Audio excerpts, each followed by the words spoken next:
You got Bill Varney and Dave Hansen. Today, you got the dynamic duel. It's Woo! it's Okuma Wednesday. We'll be talking Okuma products today. We'll be talking fishing. We'll be talking surf fishing. Bill assures me that we have a ton of surf fishing stuff to talk about. So kick back, relax, and get ready for a great day of surf fishing with Bill Varney and Dave Hansen. Thanks for joining us again today, everybody. And Bill Varney, it's nice to see you always. And thank you so much for introducing Tiffany to the group. My goodness. She's brought a whole new level to our rod wrapping part of our group. Everybody's loving all of her posts and all that she's doing for us. So thank you for that. And then because of you bringing her in, we got to have her dad on the show yesterday with Michael Folks, which was really cool. It was good to sit down and talk to David Bacon for a few minutes. Absolutely. And nobody knows more than David on all fishing things, Channel Islands, Santa Barbara, all that. You know, I have known David Bacon, didn't refer to him as Captain Bacon back in those days. But when I became a lifeguard in Santa Barbara in golly gee willikers, 1977, he ran a small tackle shop and convenience store in the Santa Barbara harbor, and we would take our lifeguard units over there, which we weren't supposed to do, and we would go in and talk with them for a while and get food and get a Coke or get a drink or get some lemonade or something like that from him. And that was all well and good, Dave, until one of the other lifeguards, who thought he was like a big camera aficionado, took pictures of all of us coming out of the store. And then at the end of every season, we'd have this huge party, and then we'd project on the wall of of our boss's house, which was in Montecito, this big wall on the side of his house, these slides that were taken. And they get down to the part on the slides where we're going into David Bacon's shop. And I think all 20 of us got yelled at by our boss that night. So yeah, I've known him a long time. He's been an angler up there in Santa Barbara ever since I moved up there in 76 to live there, and really knowledgeable person.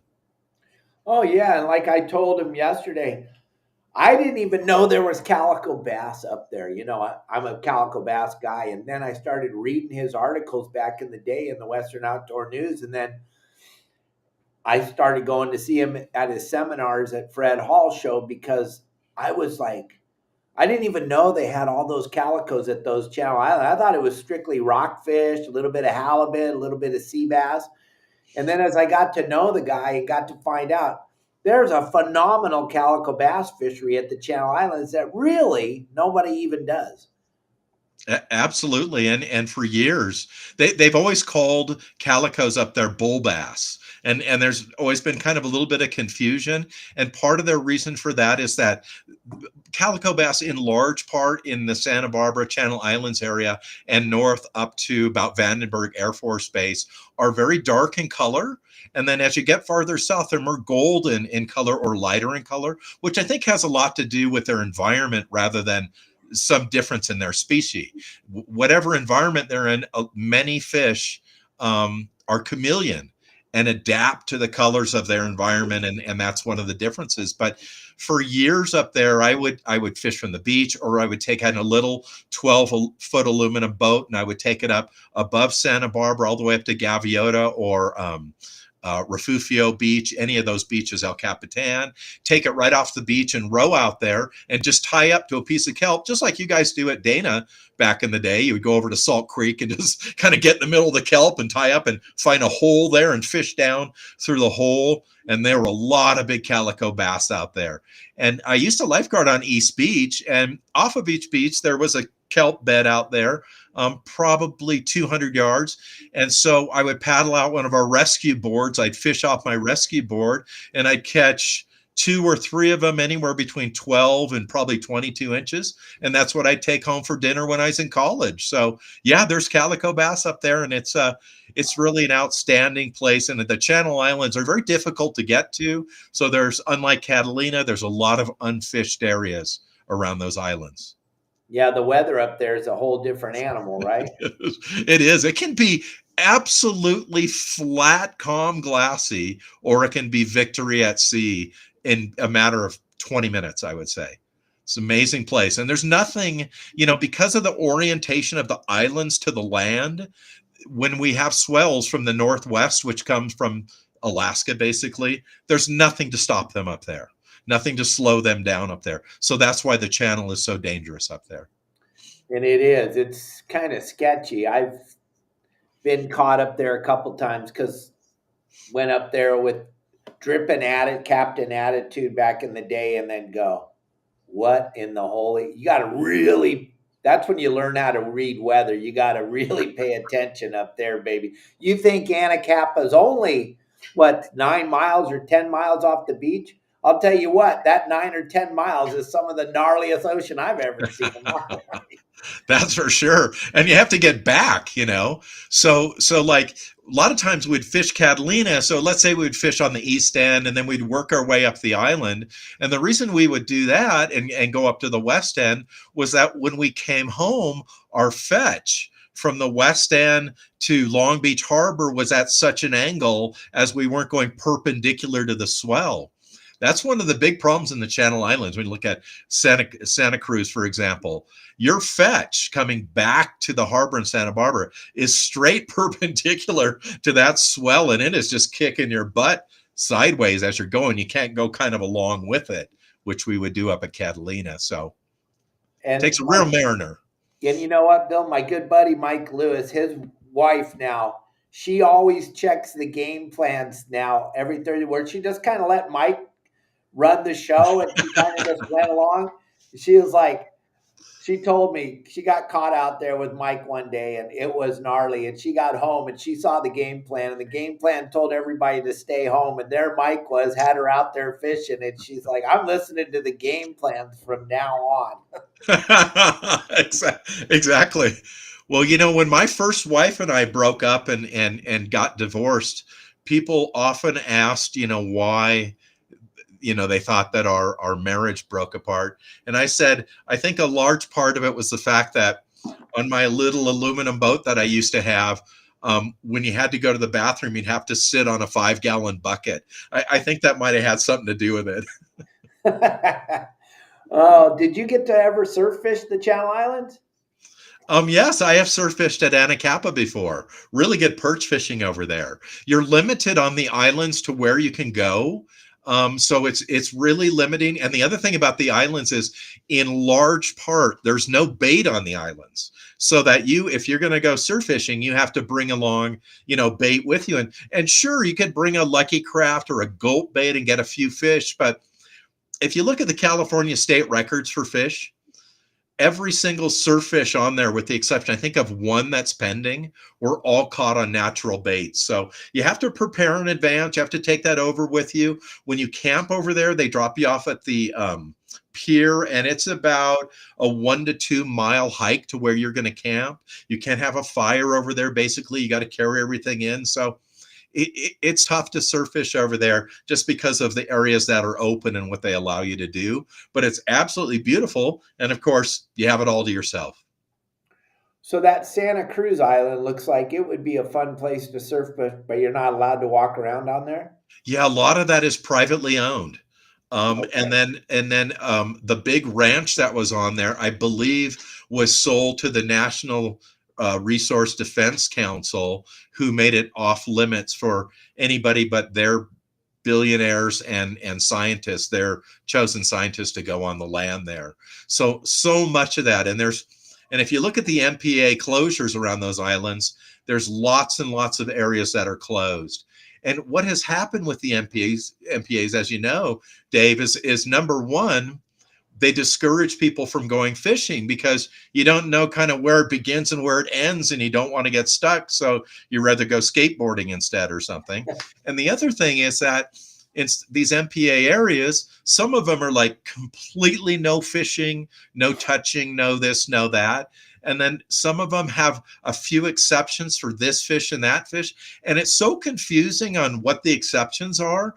most people err on the side of not doing it because they're afraid that they don't know the law completely and they might get this huge $2,500 or $3,000 ticket. So it has really created this de facto closure on so many places.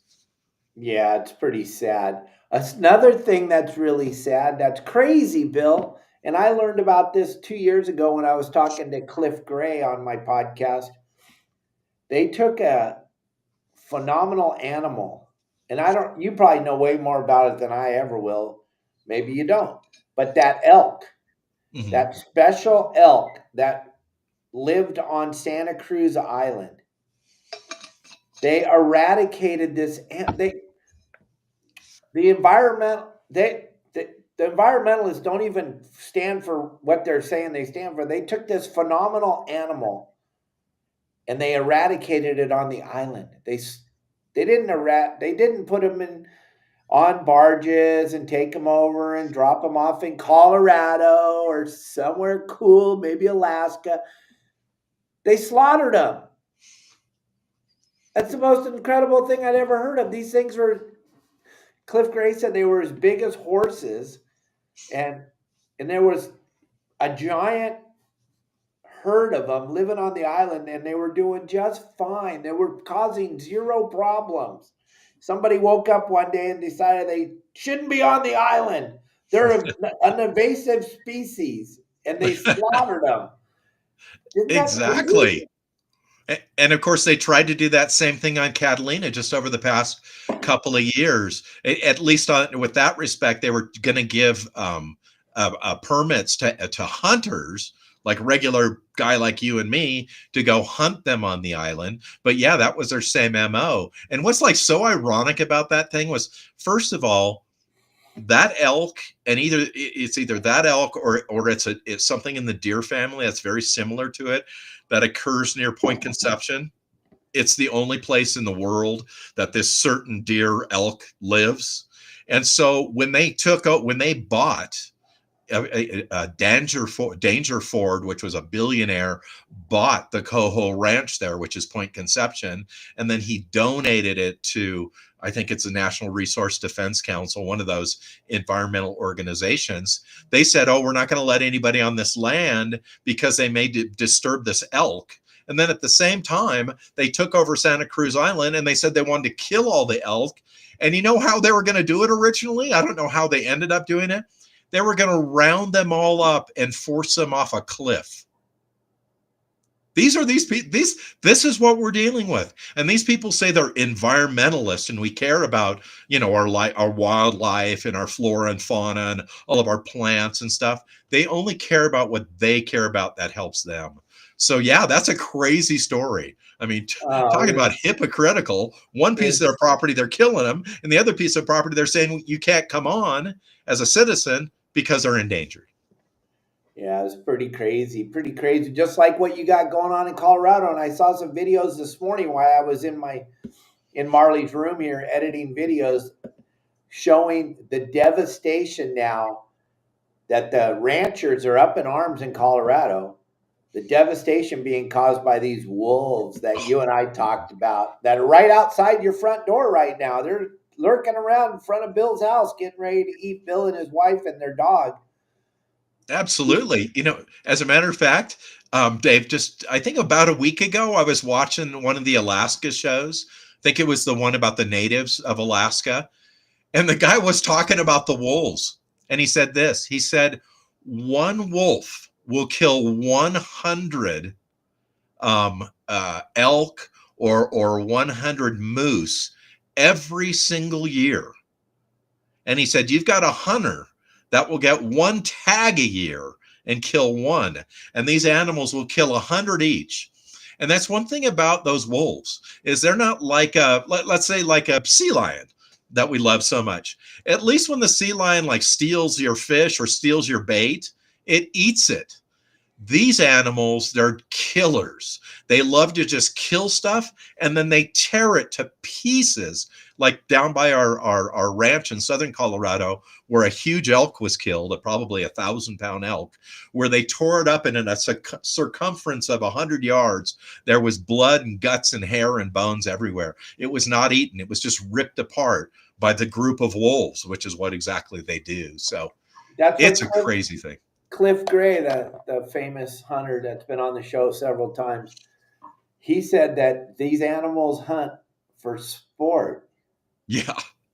They're super smart. They're like a dog on steroids, and they're 10 times smarter than your dog.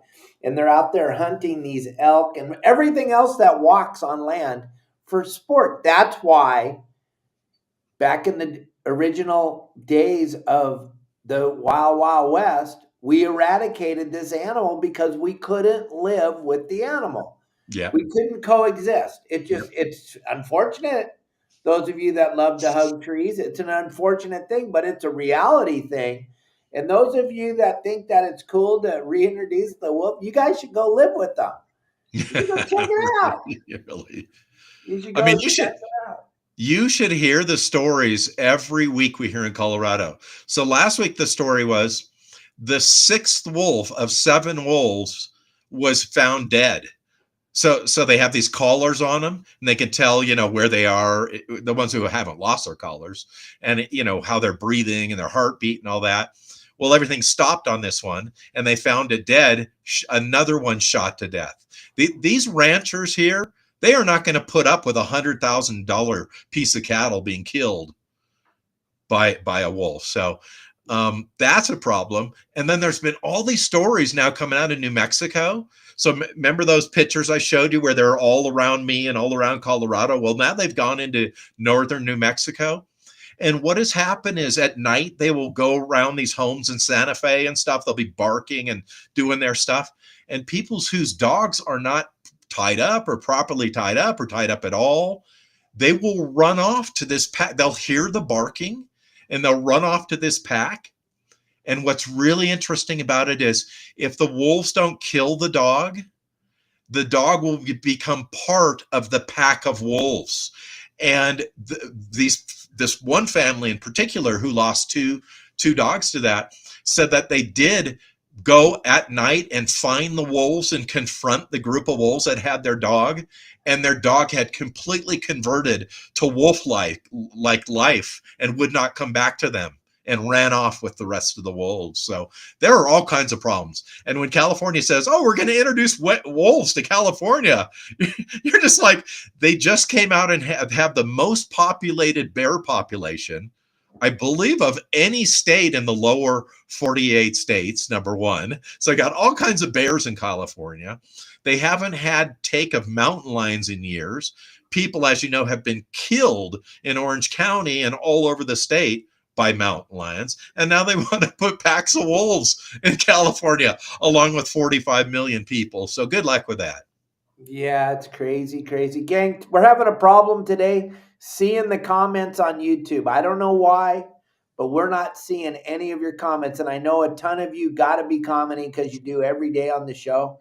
I apologize for not addressing your comments. For some reason, the only comments we're seeing, Bill and I, today, I don't know. Do you see the YouTube comments, Bill? No. Everything's Facebook. That's the only comments we're seeing. So Bill and I want to apologize to all of you for some reason. And I know you're all watching on YouTube. I see 65 people are watching on YouTube. So I know one of you are commenting and we're not seeing them. So if you have a Facebook page, you can go over there and put your comments on it. We're not ignoring you. We are totally 100% involved in this thing, and we want to answer your comments and your questions. And the reason why, Charles, that's great. That kind of rolls us into what I wanted to talk to Bill about. There is a massive push right now, massive, Bill, and we got to show up to these meetings. And I know we're going to talk about surf fishing, but this animal will have a phenomenal effect on surf fishing. Like you can't even comprehend. This animal is cute as hell. If I could have another dumb pet, it would be an otter. It would be an otter because I'm a dumbass. I'd have an otter for a pet. So I have a monkey and I got an otter, but otters are devastating to the environment. Absolutely devastating. There's should be X amount of otters and they've always taken care of their own and nature, but then we came in and started saving every otter, and that's why Alaska, there's hardly any crabs left on the bottom. There are no clams. And Morro Bay, there's no clams. In Monterey, there's nothing. You don't see anything on the rocks anymore. These little animals have destroyed Monterey Bay. And there's a massive push to reintroduce this animal to Southern California, which can't live here. There's too much stuff going on, gang. But to think they're going to take a beautiful place like Laguna Beach, and these animals will destroy that Laguna Beach in an hour. And we're going to talk about surf fishing. We got Bill Varney on here, but all this stuff affects me and Bill on a daily basis. So what do you think of the reintroduction of otters to Southern California, Bill? Well, it's a crazy idea. I mean, obviously. And the otters in Southern California, although they supposedly existed at one time, are no longer in Southern California because the environment is not right for them with boats and ships and the coming and going of the kelp, largely in part because of the purple urchin and all of these things that we could have controlled. And of course, the biggie, as you know, is water pollution. When you're thinking of the Hyperion plant in the South Bay, pumping out 800,000 gallons of primary treated sewage each day of the year, when you think of the Hyperion plant in Orange County doing the same thing, you think about LA Harbor and Los Angeles River and all of the pollution along the coast, the DDT in Palos Verdes, blah, blah, blah. Of course, that's why they're not here. But the Fish and Game Commission, who obviously took a vacation day and went over to the Monterey Aquarium, which I've been to several times, which is totally awesome, and hung out with the otters. They're totally cool. Like, if you don't like an otter, you're like not even alive. They're like so cute, and they swim on their back, and they take like clams and they like crush them on their chest and they eat them, and they play with the other otters, and they're just really like the cutest little animals. There's no doubt about that. They're really nice. So the Department of Fish and Wildlife, after their field trip on our dime over there and saw how cute the otters were, lovely little otters, decided that they want to introduce a new marine protected area that's all of the really probably all the way up to Mission Beach and all the way down around and into San Diego Harbor that will be closed to fishing and basically diving. And the reason for that was not because of biomass. They didn't say like, oh my gosh, we're losing the kelp.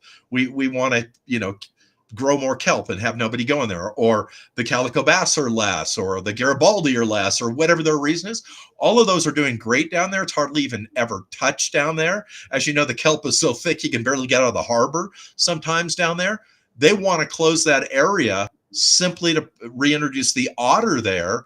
And we know as a fact is if they reintroduce the otter there, they're never going to reopen it because it's not based on biomass. They can't go back 10 years later and say, oh, we counted 3,000 fish there, and now we counted 10,000, so it's doing so well, we're going to open it back up again. They will permanently close it. And that's because they want to introduce the otter.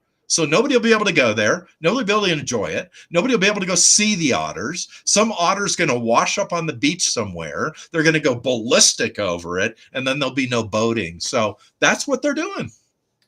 It's crazy. Hold on one second. I want to show you this Alejos reel, which is a phenomenal product. Okuma's highlighting the Alejos this month. I want you guys to check this video out from John Bretza. And everybody, Lisa, Matt, John, Don, all of you that jumped over from YouTube, we see you now. We can see your comments over here. Thank you all for jumping over here. Check this video out real quick.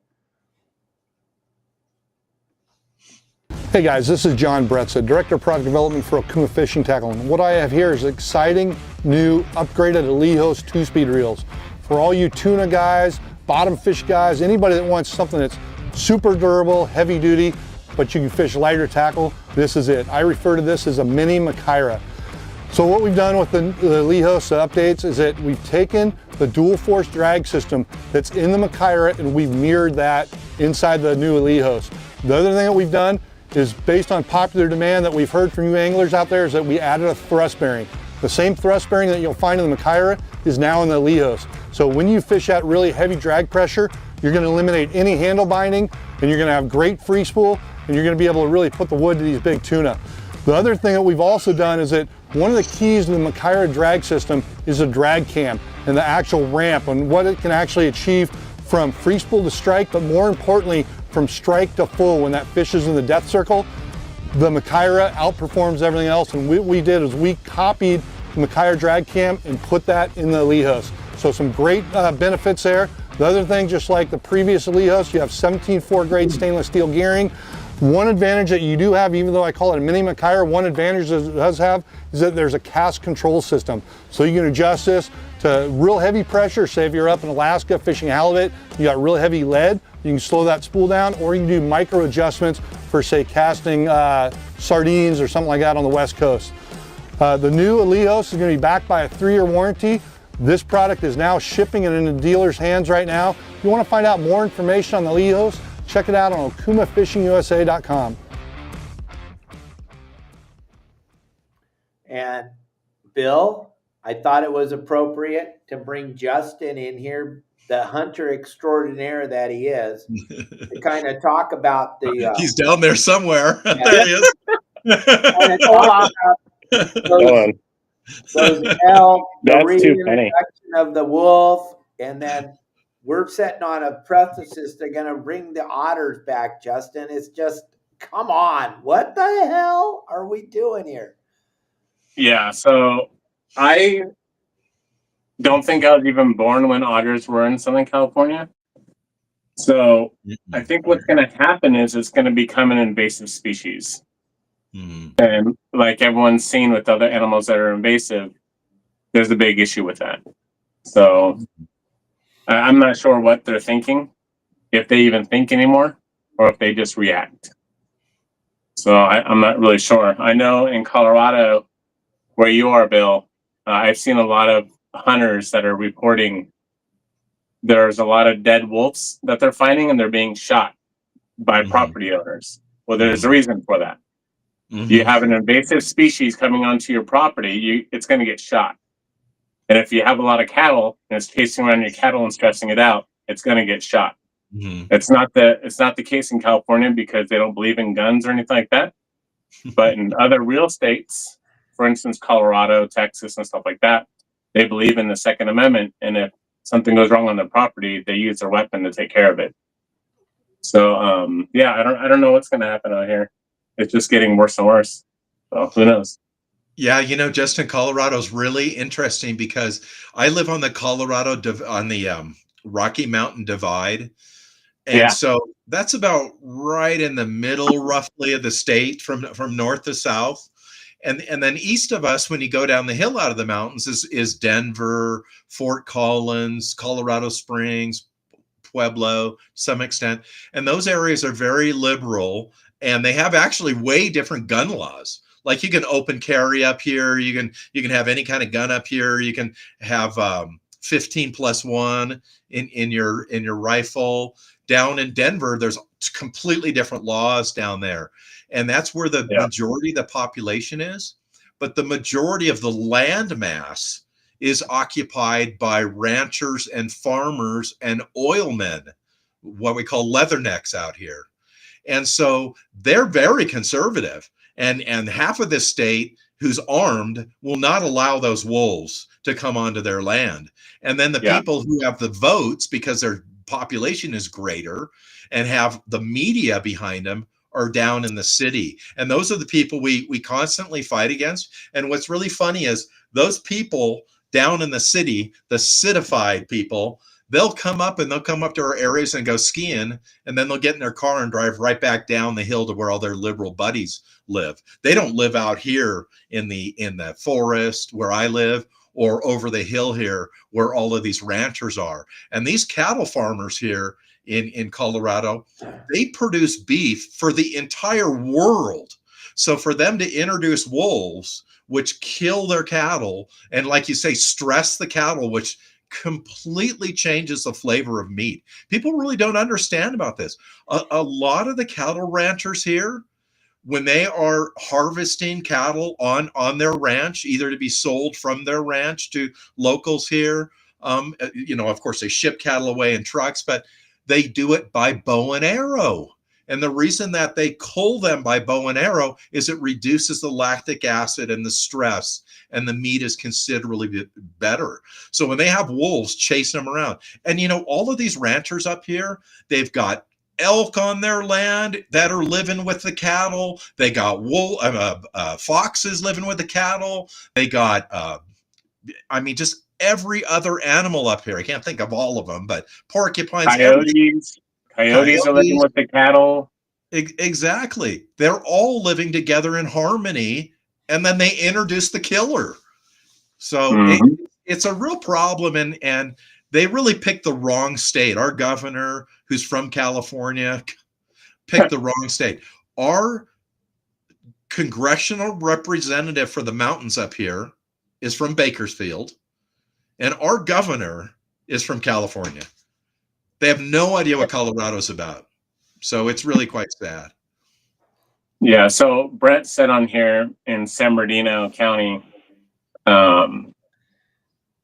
you kill predators attacking livestock. Well, unfortunately, in California, they have a law that says if a mountain lion is attacking your livestock, you then have to apply for a permit to kill that mountain lion.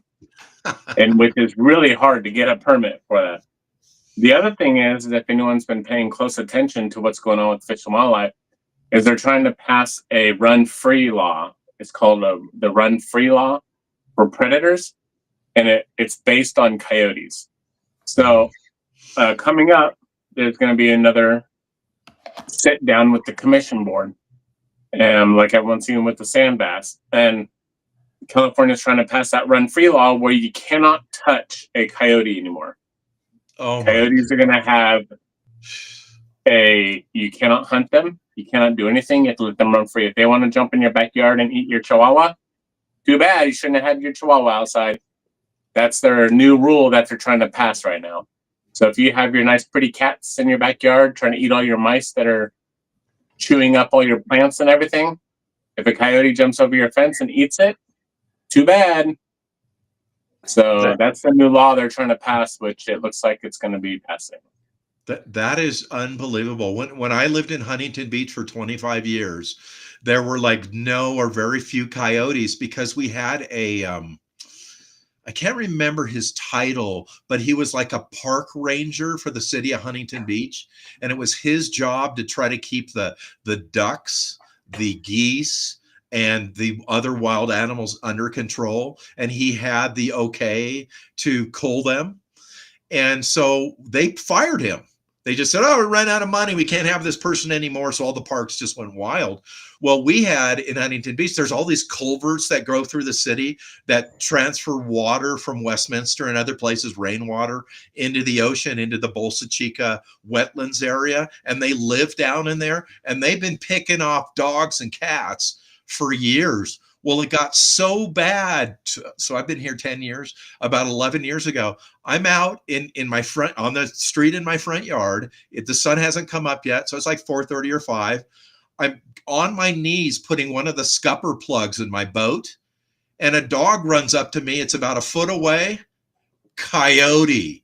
And if I hadn't have stood up, it would have jumped right on me and gone right after me. Yep. So there they are running down your street where you live, where your kids live, where your animals live. It's crazy. Yeah, we have a couple that live literally about 4 houses down from me in this little field. And I mean, me who I am, I want to take my bow over there because it's quiet.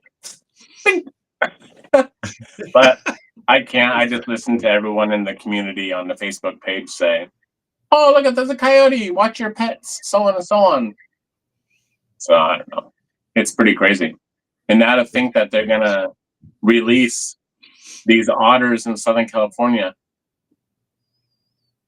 who knows what's gonna happen? Maybe the sea lions, because they're so hungry right now, will start eating them too. And then maybe they'll put a hit on sea lions for eating the otters. That'd be interesting, huh? I'm still, Justin, I'm still trying to get over. God, it's been like a decade. The mayor of Seal Beach, who wanted to put a floating dock off the end of the pier for the sea lions to accumulate, where you could buy food out of those little chewing gum dispensers and throw it out in the water to feed them. I mean, this is how dumb these people are. Crazy, absolutely crazy. It's amazing. So yeah. I'll be in Colorado this year hunting elk in November. That'll be cool. Awesome. Well, come on out. I'll take you down to my ranch in Southern Colorado. You can just sit on the bed of your truck and just pick which one of the 200 elk you want and just pick it off. And after a couple beers, go over and get it. Oh, that's nice. That's what I'll be near Grand Junction. Oh, you'll be down by Grand Junction. Okay. On the western part of the state. Yes. Yeah. And that's in November. Yeah. And that's a good time of year down there. It's not so cold down there. You come up to where I live at that time of year and you're in the snow. Oh, I'll be in the snow? Well, where I live, you will be that time of the year. Down in Grand Junction, it's much more temperate down there. Oh, wow. It's 90 degrees there today. And it's like 50 where I am, maybe. Yeah, I heard it's really dry this year over there so far. And you know what's weird? A lot of people don't know about Grand Junction. There's a little town. Well, first of all, what people don't know is Gamakatsu used to be headquartered there. Okay. Wow, that's weird. Wow. But what people don't know is there's a little town next to it called Palisades, adjacent to it. Palisades produces over the summer the best peaches in the world. They grow like 8 variety of peaches there. And Georgia would change its peach mascot to an apple or something if they found out how good these peaches are down there. They are absolutely delicious. Wow, nice. That'd be really cool. Bill, Cubby wants to know, are the trout biting over there? The trout are biting. So it's been crazy. It's been a little bit slower at one of the lakes because it doesn't have enough water in it, which we can't quite figure out because there's a lake below it and one above it that are full, and the one in the middle is halfway full. We can't figure that out yet. But the fishing's been so good. About 3 weeks ago, right over the hill here, a guy set the state record with a 21-pound cut bow. Last week, a guy caught a 40-pound pike. A guy caught a 37-pound tiger muskie that was 47 inches long in the lake right over the hill, which is all of 10 or 12 feet deep.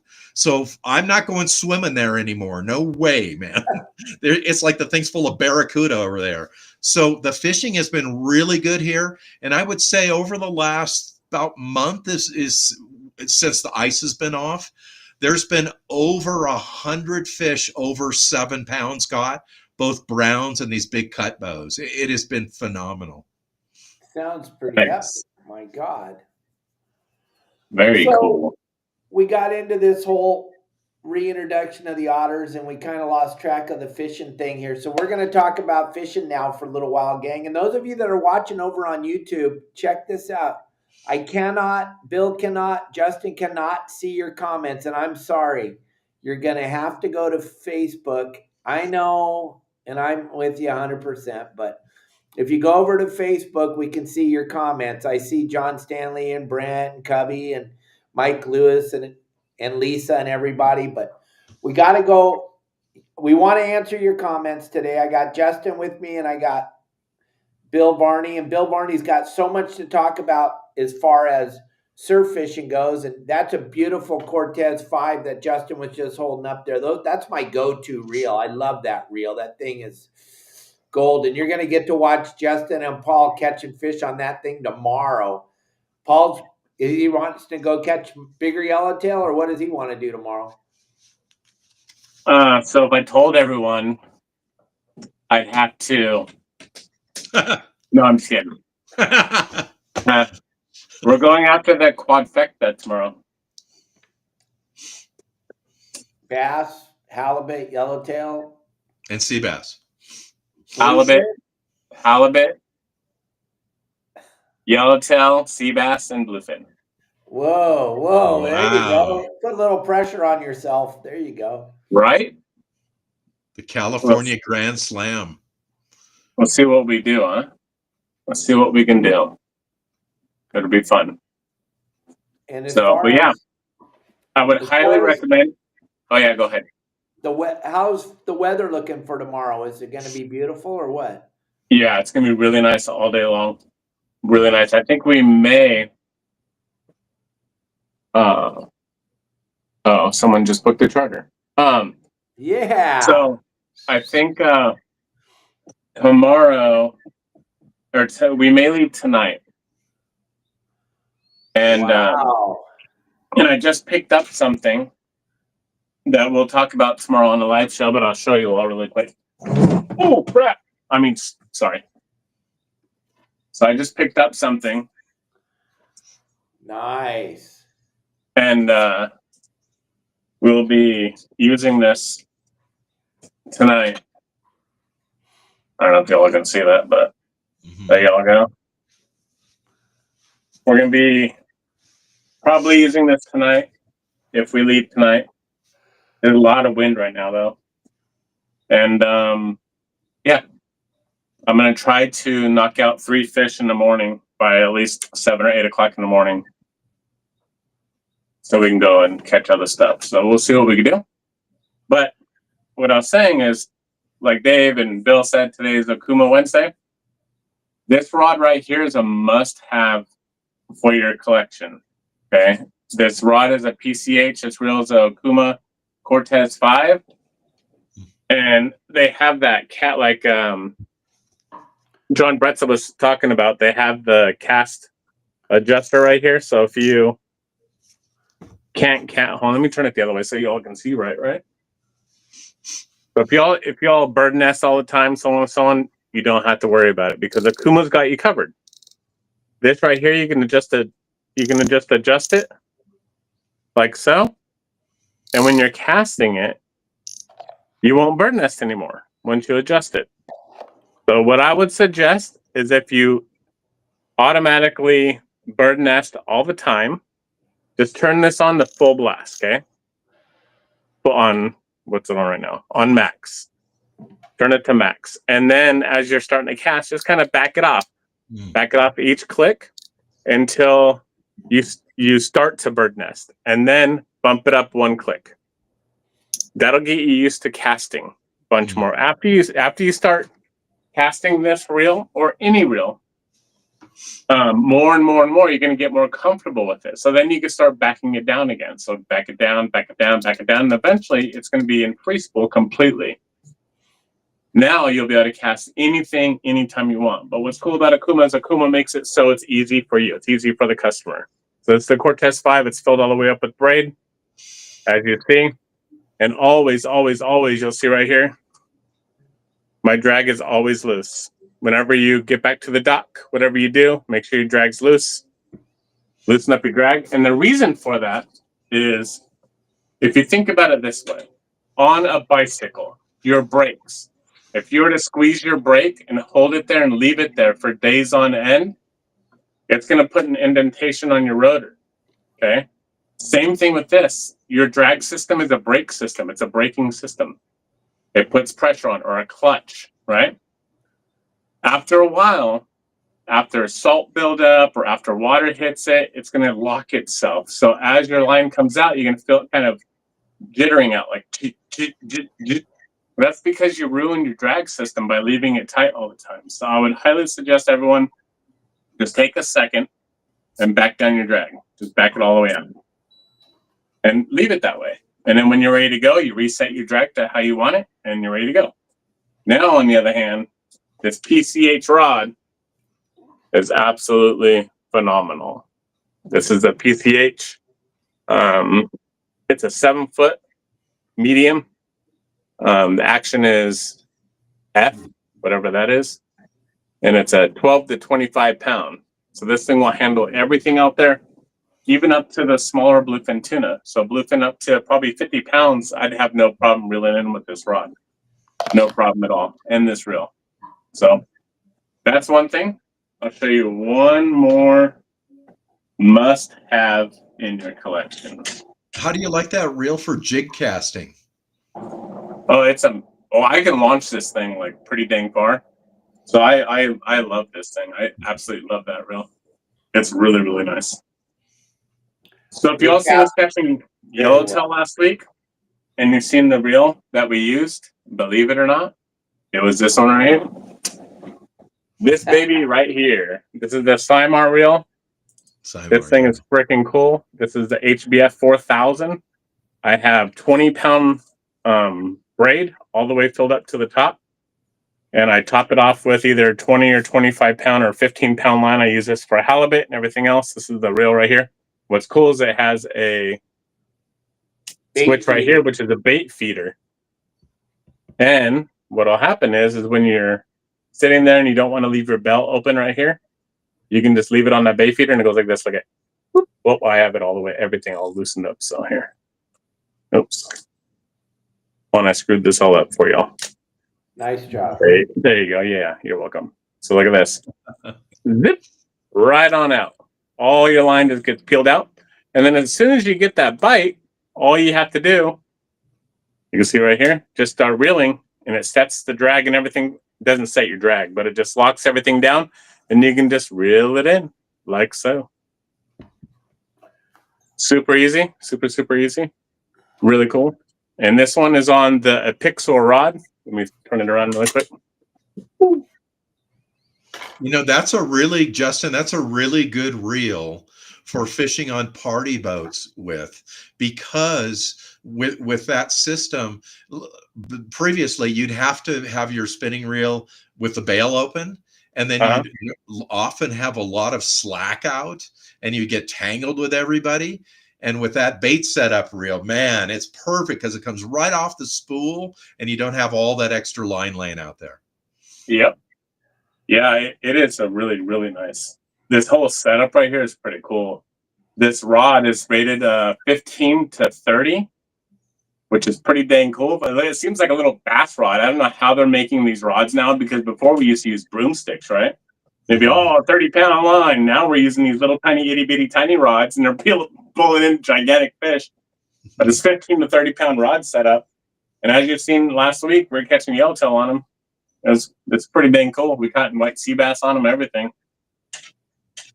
Pretty amazing. And are they fiberglass or are they a composite rod? Oh, you asked me some questions. I have no clue. Is it really light? It's pretty doggone light, yeah. Yeah, so it's probably a composite, a carbon fiberglass composite, which is really strong and then really light. Is it carbon fiber or composite? I'm not sure what it is. Yeah, it's always hard to tell until you take the butt cap off. But those are glued on half the time. It's glued on there. Yeah, I don't think we could do that. Yeah, I don't know. I just use it and I'm like, yeah, this thing's cool. Yeah. We can have John tell us. He knows. Yeah. All right. So John Stanley has a question for you, Bill. Mm-hmm. See it right there? Yeah. What is my biggest obstacle at the beach or enemy on the beach? Gosh, enemies. The only enemy I have on the beach is a guy that used to fish at Bolsa Chica with 7 or 8 rods in a row. And then so I went and told the lieutenant on the beach there, who runs the entire beach, something's fishy, no pun intended, with this guy. Can you go talk to him and check him out? And he kept blowing it off. And so my buddy is a warden down there for the Department of Fish and Wildlife. And so I told him, and he goes, oh, I'll go check him out.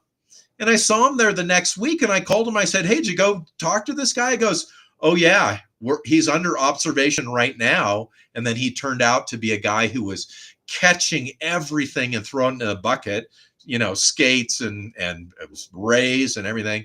and then selling them to restaurants in Westminster. So that's my enemy at the beach.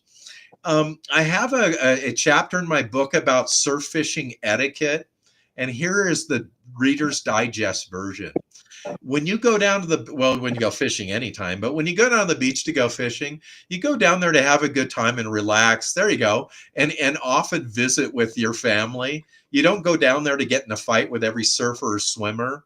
So, I have learned that over all these years that, there's a longshore drift. And if one of these surfers or swimmers is going to go out right in front of me where my line is and where my bait is and where my sinker is and where my hook is, I'm just going to reel in and wait for them to paddle out and float away and then just cast out again. I am not going to yell at them anymore. And I'm telling you guys, there has been so many times where a dude or a chick with a surfboard and their new wetsuit comes up to me and stands next to me and they say, "Oh, you getting any bites? Is there any fish here?" And I'll say, "Oh yeah, I got a couple of corbean or whatever." And they go, "Oh, that's great." And they will walk out, and I am not kidding. My line, red line, will be right over their shoulder as they're walking out. And I'm just like, hey, let me get my line off you. I mean, they are clueless. So the best thing to do is don't get in a confrontation. Just walk over to the side, make some snide comments under your breath, wait for them to float away, cast out, and catch a fish where they were standing. Well, and Bill, because you're a surfer, besides a fisherman, you're a surfer, and that if they're paddling out right in front of you, like you said, the minute they do that, you already know they don't know what they're doing, but also they don't know how current works. So in a minute, they're going to be gone. They're going to be long gone. Exactly. One of my favorite stories about the longshore current was there was a guy who had read my book years ago. So this was like 15 or more years ago. It might have been 20 years ago.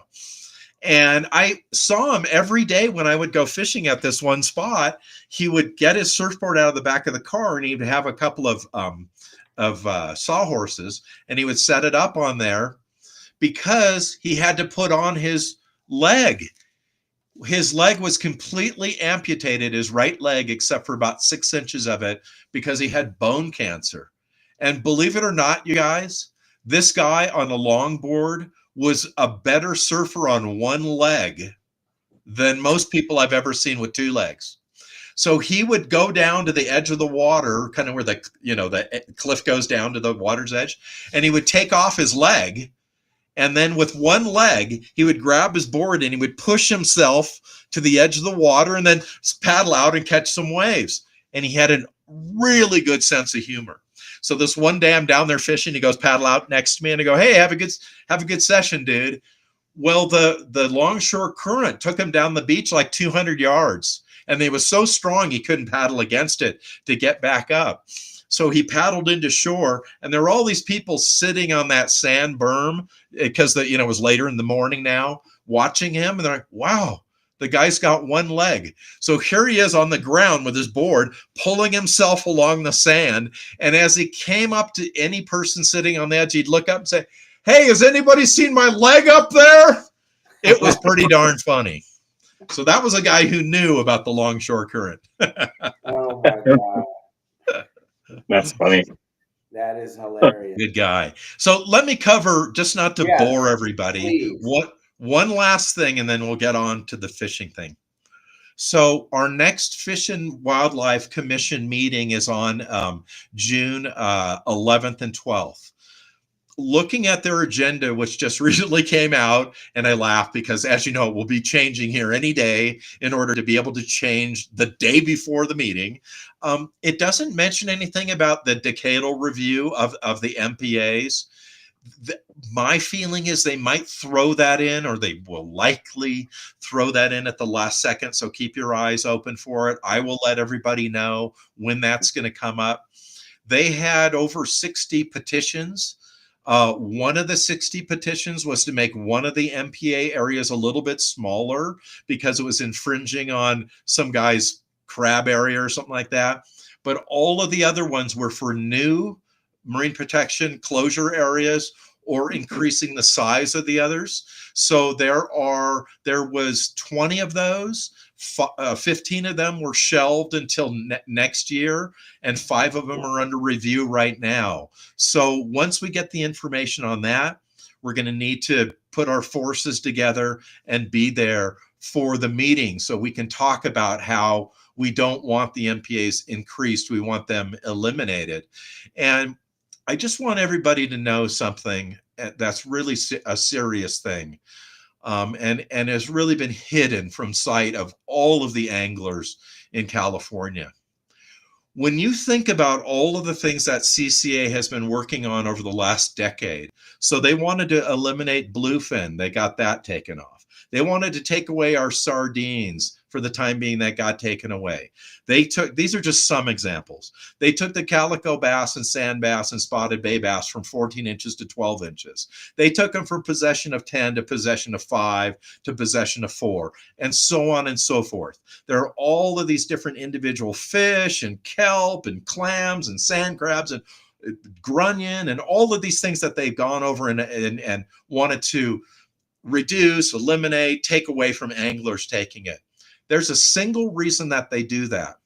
When you look at the MLPA, the Marine Life Protection Act in the state of California, the MPA closures, the areas that they've closed, go all along the coast of California. And this is the benefit of those things.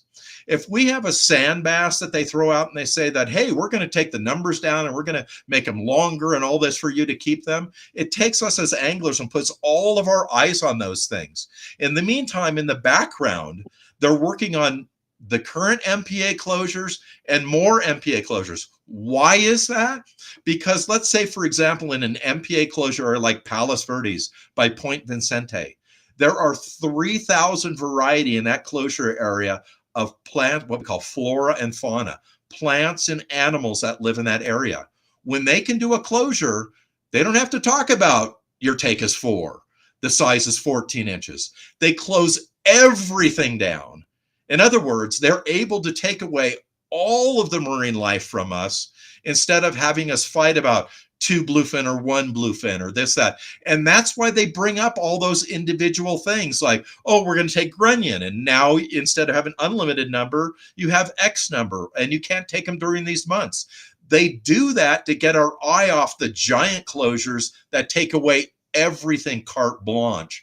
And that's what's going on. And that's why it's so important on this MLPA process to have our words heard, whether they're going to work or not, to let them know, we know what your scam is. We know what you're doing. You're just trying to close down the entire coast and all the 3,000 variety of marine life and plants that live in it. You're not just looking at one thing. You're only doing that to get our eye off the ball.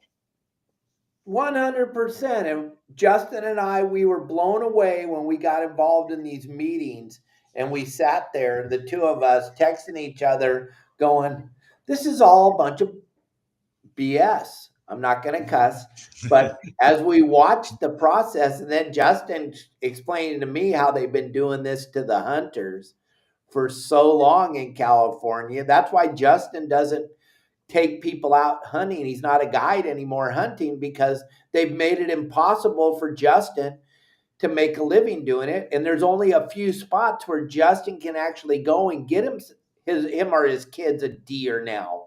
And he's not going to blow those spots. Unfortunately, he wants to teach everybody, but the state of California is making it so hard to do anything that, and those of you on the West Coast and those of you in the Midwest and the RCT guys that are in the house, I thank you for watching us. Justin's the guy that turned us on to RCT, which is a really fun show to watch on Sunday nights. And thank you, Justin, for turning us on to Lance and the guys over there, because now they're watching our show and we're all going to be watching your guys' show on Sunday night. But you guys can't understand.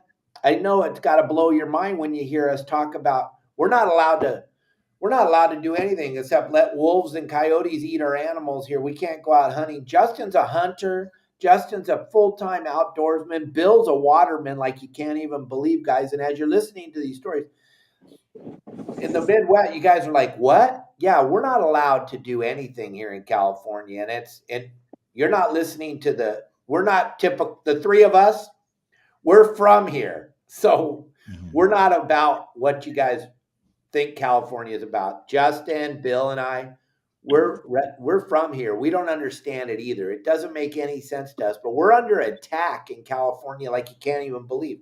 Justin would love to take you guys out hunting, but he's not going to blow up his one spot where him and Ryland can go get their deer, and he's saving it and hoping they don't close it before Madden's old enough to go get the deer.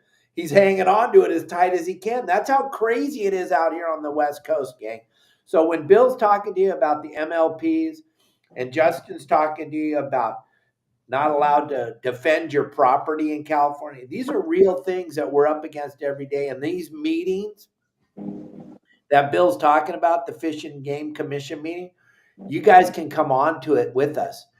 Your saltwater guy will post a QR code, because here's the really shady thing about it. And Justin told me this shady stuff was going on forever. I didn't know. I didn't understand until Donna, my sister, and Bill Varney got me involved in it.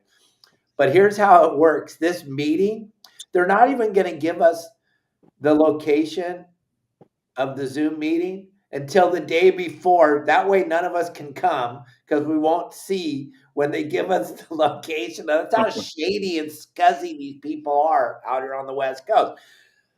So Bill and Justin and I, we have jobs, we have to work. And if we don't pay attention, they're going to take this stuff away from us while we're at work. They make these meetings in the middle of the day and they drag them out.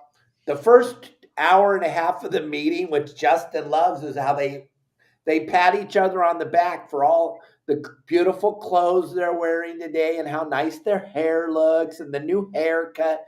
While we're sitting there, it's absolutely ludicrous, right, Justin? Yeah. So one thing I'll suggest everyone do, well, you can do whatever you want. I don't care. But if you want them to listen to you and what you're going to say, you have to butter them up. And then you got to sucker punch them right at the end. That's how I always do it. That's just the way it has to be. So when you get on and say, hey, you guys have really good points. You look so great today, even though they look like scumbags, and they are. And then, oh my God, it looks like a great coffee you got there. I'm sure you paid $1 million for it. No, you don't have to say any of that, but just say, oh yeah, you look great. You had some great topics on us on. Have you looked in the mirror this morning? Because you look like scum. That's just the way I go at it. It's pretty funny, but you just tell them your point, because you got to get them to listen to you. There's an old saying, and it's you can get a lot more bees with honey than you can with vinegar. And it's really true. Like none of us need to go on and insult any of them, because they're such an easy target. I mean, if you met them in a bar, you could spend 2 hours making fun of them. So there's really no reason to do that. And a lot of people go on and they'll thank them for giving them time to speak. But the most important thing is, like, make your point known. And if your point, which my point is that we know what your scam is. We know that you're trying to get our eye off the ball by taking all of these other subjects and concentrating on it, while in the back room you're working on these closures, which will take away all of those species. So those are the things we want to be able to talk about to them. And we really want to stay away from using any type of personal insult or anything about their person at all, their look or their this or their that. We all feel that way. We all want to say that. Honestly, I do. My mind goes there all the time. But I know that if they're going to listen at all, it's going to be as if we're nice to them. And I think another thing too is that we're not only like trying to get them to see our position, but we're also, and more importantly, trying to get the viewers who are not them to see our position. And we can best do that by presenting ourselves well. Yeah. So just like John Stanley said, you know what it's called when a whole bunch of Karens are in a gathering? An HOA meeting. So if you've never been to an HOA meeting, just go and watch this Zoom meeting. And that's exactly how it is. It's all about them, only about them. None of them have been outside ever in their life. They don't even know what the sun looks like. They stay inside. One of them almost went fishing one time, possibly, but the boat supposedly broke down. So that was the only time they were able to go. They have no other time to go fishing than that. The other people that are on the board, one person doesn't even know what a coyote is. and they're the ones trying to make the law on the coyotes. Exactly. And the other people are like, oh, outside? What do you mean? We have an outside here in California? So that's just what you're dealing with, is people that have no clue. So you have to talk to them like they have no clue. Hey, that is so true, Justin. Like John Stanley wrote, I was shocked to find out who these people on the committee board are. I thought they would be outdoorsmen, hunters, fishermen. John, I'm not kidding. I was thinking about it today. I've been at this and at these dumb meetings for 30 years. Back prior to the internet, the only occasion you had to know anything about these people on the board was when you physically went to a meeting, and only like one time per year was a meeting in your area, unless you had the money to go to Sacramento. So you never really saw that they weren't outdoorsmen, hunters, anglers, and stuff like that. Now that it's all exposed and on the internet, John, I gotta completely agree with you. The first time I really dug deep and got in to see who these people were, I went to Wayne and I said that there's like nobody on there who like goes fishing. There's nobody on there who has ever done hunting. I couldn't believe that, people making a decision. It would be like hiring a plumber to become the Pope. It's the weirdest thing. And I totally agree with you. Totally was caught off guard by the fact that they didn't choose people who represented the fishing anglers, the fishing industry, the boating industry, environmental justice organizations or NGOs. How are those people not represented fairly? Yeah. The other thing is, like I told Dave 100 times, I don't think I told you this, Bill, but I think, like you said, they need to be outdoorsmen to be up there on that podium. And what better people than Todd Manser and you, Bill? I mean, seriously, if you think about it, so in California, there has to be, I mean, everywhere you go, there has to be law and order, right? There has to be rules and regulations, otherwise things get out of hand. But don't take everything away from us and then make everything illegal. You can't do anything at all. You can't go outside. You can't do this. You can't do that. Yes, there has to be rules and regulations. And these people that are up on this board that are, whiter than a ghost, they need to realize that the people that are feeding them all this BS, the bull smack, that those people want us to either catch and release or not fish at all, because they're the ones standing over in the place. We call them PETA. They're standing over saying, stop killing the fish, stop killing the fish. When you have my son over there saying, I kill all of them, but we don't do that. And there has to be law and order, but just don't take everything away from us. So that's why you, Bill, and Todd Manson would be great on that podium, in my opinion. We would love to be on there, but the only way that's going to happen is getting a new governor, him disbanding the commission, and then either choosing people if they want to go that route, or using a democratic process, because we are America, to vote the people in who are knowledgeable about the subjects, and have a breadth of individuals who cover each one of the interests, so that the environmentalists have a position but they don't have a majority to let people know what their position is, and that the anglers have a position, but they don't have a majority to show what their position is, rather than have everybody with an environmental interest on the board whose only interest is environmental justice, and all of this other BS that Brent brought up about how they're talking about Black History Month and the Japanese internment, and how it's, the beach isn't available to everybody because bus lines don't go there from Compton, and all this other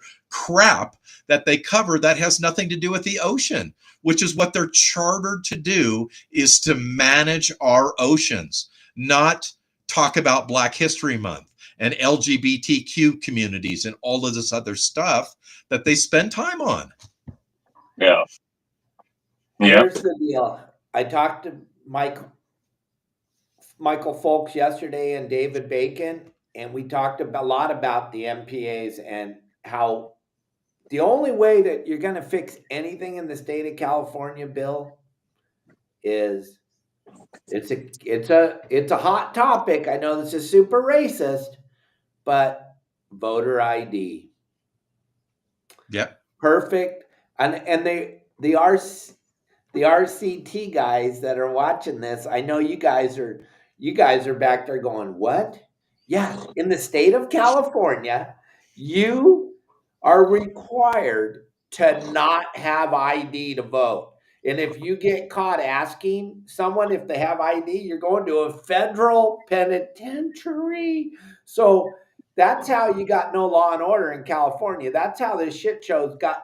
I'm sorry, I cussed, and all the kids in the audience get free stuff. But that's how this whole baloney's gotten started. Is voter ID is not required in the state of California in any way, shape, or form. And there's only 5 states in the United States of America that don't require voter ID. And guess what? Those are the 5 states that Kamala won. How weird is that? Is that the craziest thing you've ever seen? So it doesn't take a rocket scientist to figure this out. The thing that pisses me off the most is the lying media, and I don't care what side you're on, left, right, middle, they're not talking about it at all. You don't hear anything about voter ID. Donald Trump mentioned it one day in a meeting when Gavin Newsom was begging for federal money when he let the whole state burn down. And one day they talked about it, and then you haven't heard a word about it. As we sat here and watch everything go to hell in a handbasket in California, the only thing you can put your finger on that is easily to identify is we don't get to vote for any of the people running the show, Bill. Yeah, that's exactly right. You don't vote in California, gang. There's no way you can tell me you do, because the election is, our ballot, we haven't even pulled the levers in the ballot box yet, and they've already decided California. Well, they said Gavin Newsom said on the news yesterday that Kamala Harris, if she became the candidate for California governor, would win in a landslide. How does he know that? You know what I mean?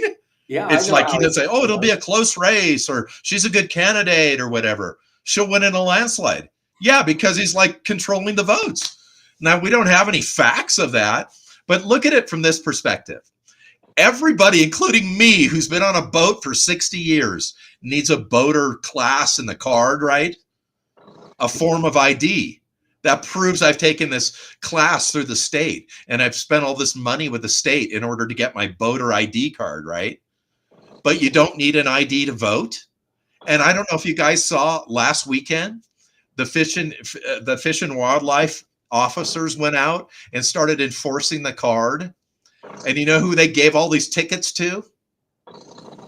People that were out in kayaks, out in the surf. Okay?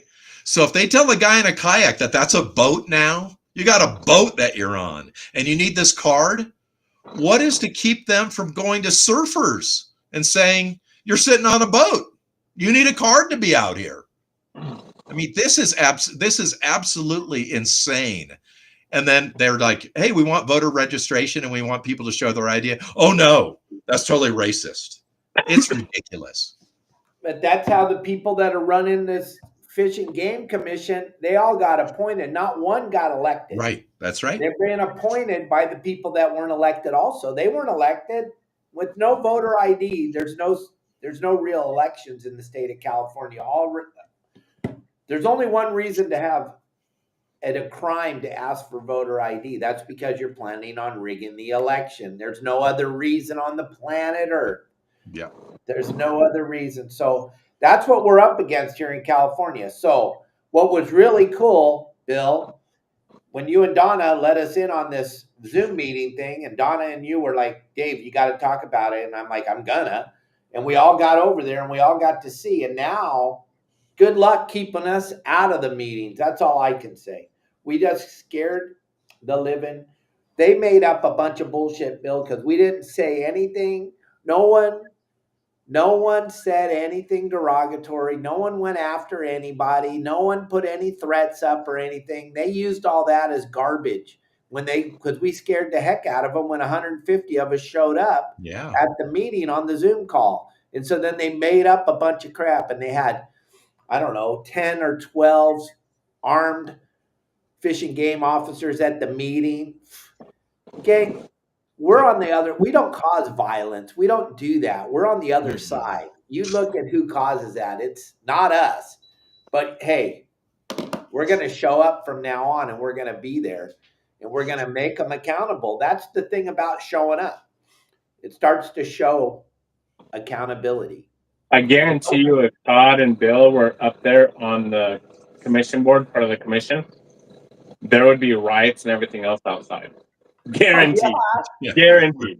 Really. They would take all their effort to organize people to protest against us than they would to be willing to work with us and look at people and say, let's take the people who have the most amount of knowledge about these subjects and let's let them try to discuss what it is rather than people who know nothing about it and they discuss based on what they've been told by their scientist who's paid by the state of California, who might have a axe to grind or not have enough information. Like I've spent a lot of time with these scientists and they're good people. There's some really nice folks I've met at UC Santa Barbara, and I've been out in these closed areas fishing with them and doing science with them. They know this much about fishing. They know zero. You've talked about it, Dave. They like send you up to the bow. They're like, oh, use this feather that we used in the 1920s. I mean, they have no idea what they're doing. And they're the decision makers. So the scientists put together this information they have based on what little knowledge that they have. They know all the Latin names and they know where they occur and they know what they eat and they know how long they live, but they have no idea of how to catch them, where they are, what the biomass is, all this stuff. And then they go to the Fish and Game Commission, the decision makers, and they go, oh, this is what I learned. And then they learn through hearsay, and then they sit up there and pontificate and make decisions for us based on information that's secondary information coming from sources that are not 100% legitimate. So that's where it comes from. And for some reason just now, we got a YouTube comment came through from Matt Ryan, and River Cat Tackle is the guys that we're talking to, the cat fisherman, Bill, that we're all going to be watching their show now on Sunday nights because of Justin. He turned us on to it the other night. What a fun night that was watching those guys, right, Justin? Yeah. It is pretty cool. So I wanted to mention something also that now it probably has no reason to be brought up at all. And this is why I'm not on that board as a commissioner, because I believe in law and order and more stiffer penalties. But the boater card. I know no one wants to talk about the boater card. Well, let me give you my point of view on it. You need a driver's license to drive your car. Just imagine how unsafe it would be if everybody had no driver's license and they just ran amok on the streets, right?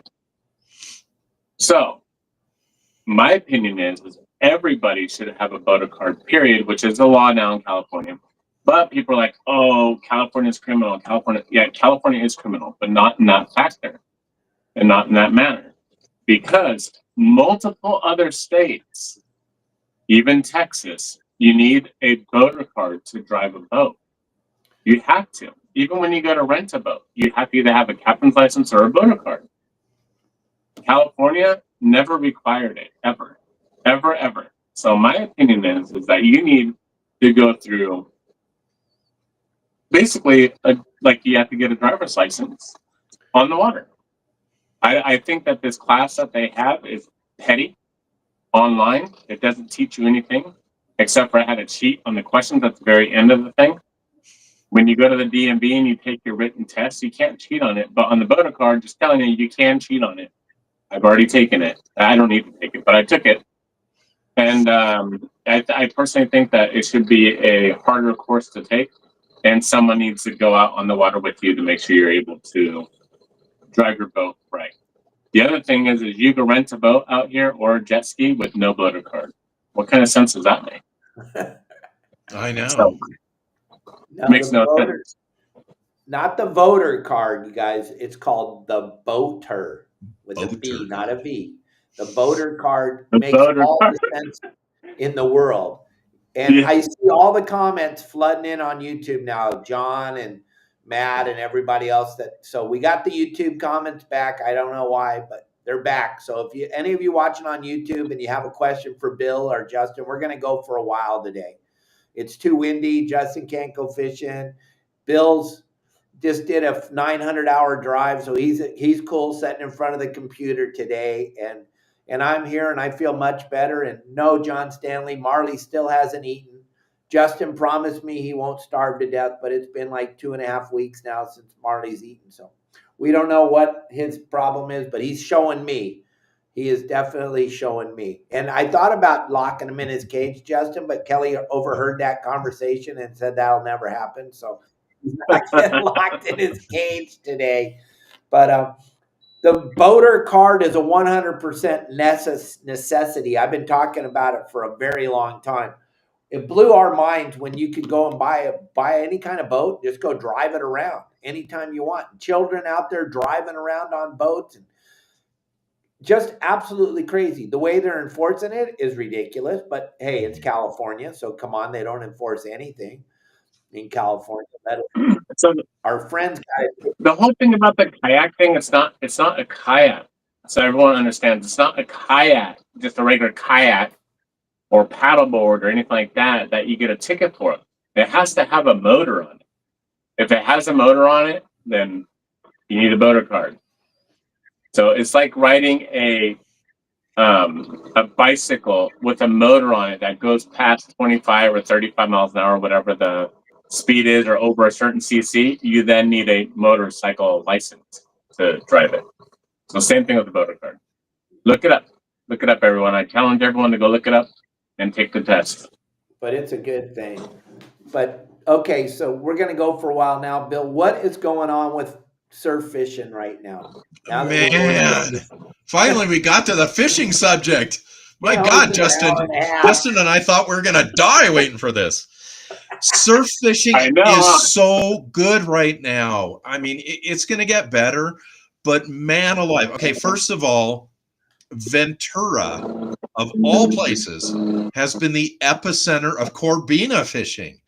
I've had 40 reports in the last 4 days, and I probably have seen 12 to 15 Corbina over 22 inches taken up along the beaches in Ventura, everywhere from C Street down to the Santa Clara River mouth. So that has been phenomenal. Got some reports this week from Malibu.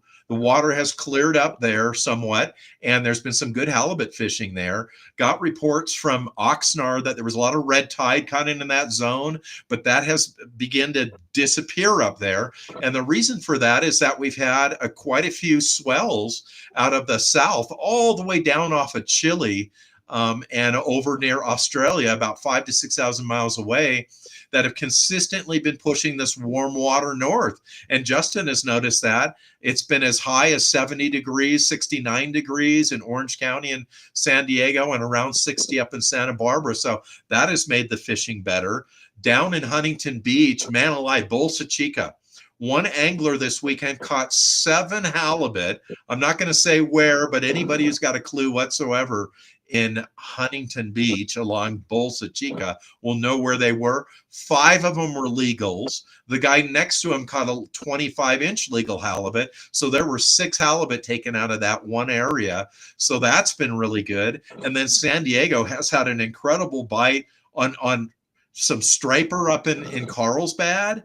A lot of perch in the zone and yellowfin croaker. But the big news down there has been this Corvina bite, this short fin Corvina bite in both Mission Bay and in San Diego Bay and on the rock structures around there of these 30-plus inch Corvina.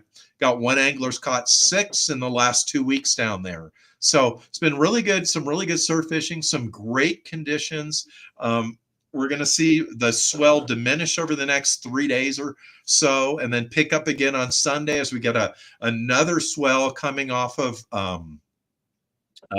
French Polynesia, way down there in the South Pacific, about 4,000 miles away. And that sucker is going to be a direct hit on the beaches in Southern California, the south-facing beaches, because there's nothing to obstruct it from where the storm is to California. A lot of times these storms that we see in the South Pacific and some of those that originate off of Mexico, their fetch is right along the coast, so they don't have an angle to the California coast. But this one is way out there in the South Pacific, and we're going to see that Sunday through next week. That's going to give us some probably 4 to 6 foot surf on south-facing beaches. And then the last news on that in the weather department is we're seeing our first tropical storm, Alvin, off of Veracruz, Mexico. It looks like it's going to become a hurricane in the next couple days. It's got a 90% chance of becoming a hurricane. It's going to come right at Dave, and then before it gets to Dave, it looks like it's going to turn inland and go up the Sea of Cortez a few miles before it goes on to mainland Mexico there. So I don't think that's going to have a big effect on the surf. But that, in conjunction with these South Pacific storms, there you go, are going to push that warm water north, and it's going to make offshore fishing for Justin fantastic. It's going to make surf fishing continue to be good all along the bight, I think, all the way up to about Vandenberg Air Force Base. That's going to affect that area. So really good news on the surf fishing.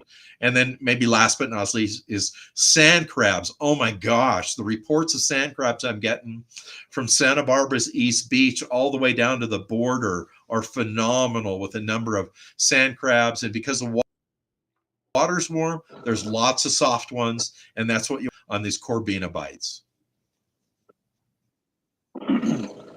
Look at there, another monster coming the following week. Right when I leave to go to Alaska, there's a big monster coming too. These are way too early, Justin. These are way too early. It's freaking June. It's June. We're not supposed to be seeing hurricanes right now. This is not. Oh my goodness. This is not a Yeah, it's called climate change. I'm just kidding. Bring it on. It's called Welcome to the Earth. Exactly. So I wanted to bring up one thing which is super cool, super freaking cool, and Dave and I know about it, and you're going to be very surprised here, Bill, in just a minute. But let's see, how do I word it? We are going to give a free fishing trip, half day, for 3 to 4 children. Now, this was donated by a gentleman named Chris, and I don't know if he wants me to tell you his last name or not, but thank you, Chris.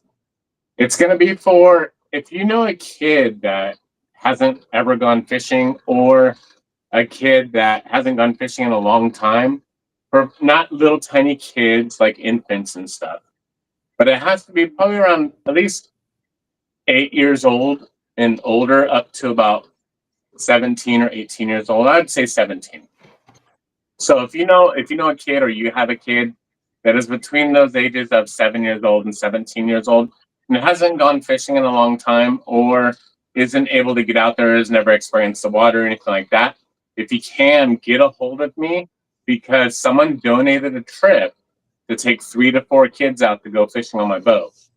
So that day, the deckhand will be Rylan and also Anthony. Let's see, what are they saying? Okay, so if you can, call or text me at 951-703-9442. So it'd be really cool, really, really cool. Brent says he identifies as an 8-year-old. Perfect. He identifies as a lot more than that. Man, he got tattoos at an early age. Yeah. So it's really cool, and we're really thankful for Chris for donating that trip. It's going to be a half-day trip.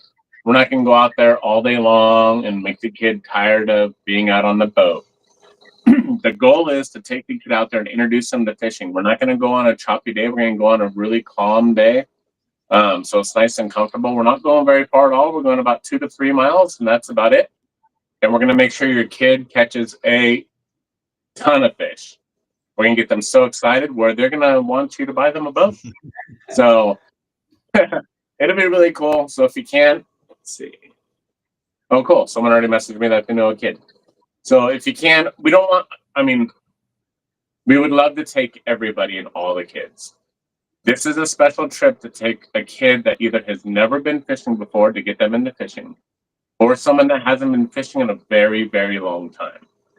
So specific kids, that's what we really want. Or if you know someone, maybe a family that doesn't have that much money, can take them fishing, just let us know. And know this trip isn't where you can just, the parents and stuff can go too. And everyone's on the boat and everyone goes fishing. It's just for the kids. We're all certified. Anthony and myself, we're both licensed in CPR and everything else. Everything's great. Everything will be fine. We have 2 life jackets, so the other 2 kids don't need to wear them. No, I'm just kidding. We'll have everything covered. Everything's covered for you. It's gonna be a really fun trip. It'll really introduce them into fishing. Yeah, and like we No, parents will not be able to and go. like we said, Justin, it's a time for your children to grow up a little bit. Bill and I talk about it all the time, and all the old timers that come on the show talk about how our parents dropped us off on the half day boats or on the barges when we were little kids.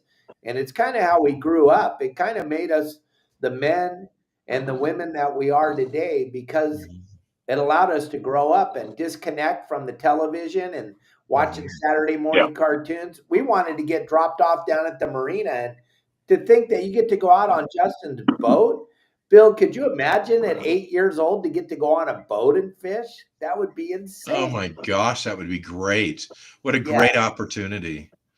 And it is, and so yeah, I was just gonna say it is sad that there aren't all these barges like we had when we were growing up.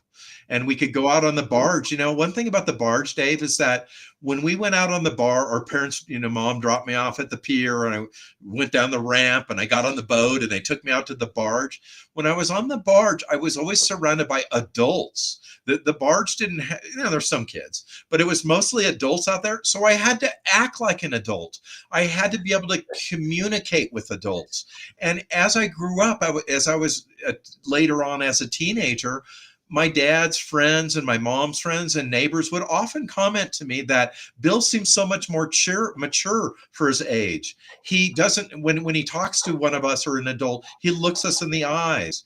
And that really helped me growing up and being a young adult at being successful, not only at school, but at my job. When I finally got out of college and got a job, I was much more mature. And that was because mom dropped me off at the pier to go out on the barge. And I spent an entire day, every day, all the time with adults and had adult conversations. I wasn't looking at my phone or trying to figure out a way for me, my little gang members, to go steal something. So I really wish those days would come back.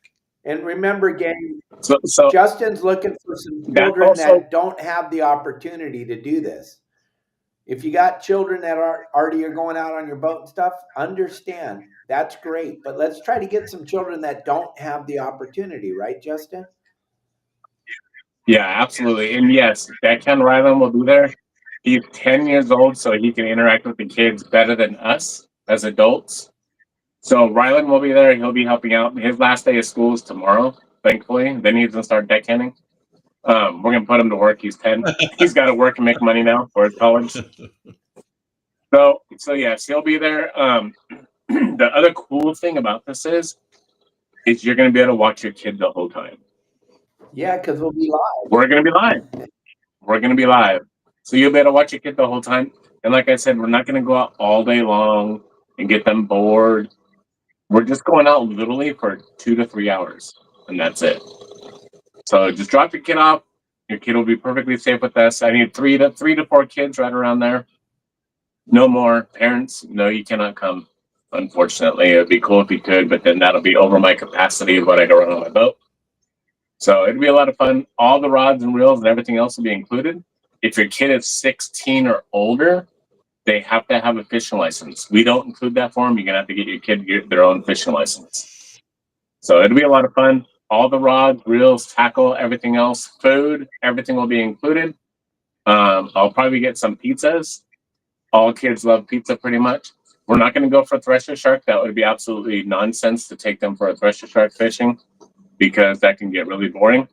We're probably going to go for rockfish, and not deep though. We're not going deep, because deep water rockfish is really hard and boring. And then we'll probably go for bass, really shallow, since we don't have an actual scheduled date, but it will be in June. I do have almost all my June filled up already, but we'll find a date probably in June to go. And it'll be a lot of fun for them. It'll be a great starter for everybody, all the kids to get out there and go fishing. Yep, it's a good thing. And so just remember, call Justin for all the details. We could talk about that till the end for the next 20 hours. We love taking kids fishing. We're way into it. You see the difference on Justin's boat when he's out with the kids. It's a totally different thing. And Bill and I, we are proponents on taking kids fishing because that's why we're alive today. Bill and I can tell you right now, it saved our life. We're old men compared to Justin, but when we were doing it, it saved our lives because we could have gone the other way real easy. And I'm sure Justin has the same stories about hunting and fishing when he was growing up. But Bill and I, we've talked about this 100 times. It made us grow up. At 8 and 9 and 10 years old, I'm not taking anything away from your children, gang, but I've been around a lot of children driving boats for a living. The amount of kids today that cry at the drop of a hat just blows my mind. They just go into immediate sobbing when they hear the word no. But when their parents aren't there, they don't do that. I guarantee you, I've seen it 100 million times. When it's like Bill said, when you're around a bunch of adults and there's no mommy or daddy there to say, oh, it's okay, honey, I don't know. When they're not there, the kids grow up really quick. So this is a time, I'm just trying to help you. I'm not taking away any of your parent abilities, skills. I'm just telling you, it's a different world when you're not standing there. It is a totally different world. So if you want to try something like that with your children, they're going to come back as better little citizens just from a half day of fishing. It's going to be different. It is. And we want to do this. Captain Al Clowers and Captain Justin want to try doing this all through the winter time. Introducing more and more kids and doing a kids fishing clinics and kids fishing trips. So stay tuned and watch what we're talking about. Watch what we're doing because we're always innovating. We're always trying something different. And hanging out with Bill Barney and going surf fishing when he does his surf on the beach clinics, that's a great time for children too to get involved in this fishing because you don't have to worry about them getting sick. Like Justin said 10 times, he's not taking your kids out there if it's rough. He's not going to do it. No. He's got that hard. No, we're only going to go if it's like glass. Because the worst thing that we can do is take a kid out there and get sick. That's the worst. So Brent also, everyone, Brent Mitch, he's Seawolf 13. He made a comment that if you don't have the money for your kid to get a fishing license, which you have to be, it's either 16 or 17 years old. I'm not taking anything over 17, any kid over 17. If you don't have the money, he'll donate the money to get your kid a fishing license. Pretty wild. Awesome. So I almost have it filled up now because I'm getting like 100 messages. So I need like probably one more kid. But just message me if you can and let me know. 3 to 4 kids is max what we're gonna do. It'll be a lot of fun. I promise it's gonna be a lot of fun. We'll be live, so you better watch your kid the whole entire time. I'll probably start the live thing right off the dock, and then you can watch them the whole time. And as we come back, you'll be able to see them coming back.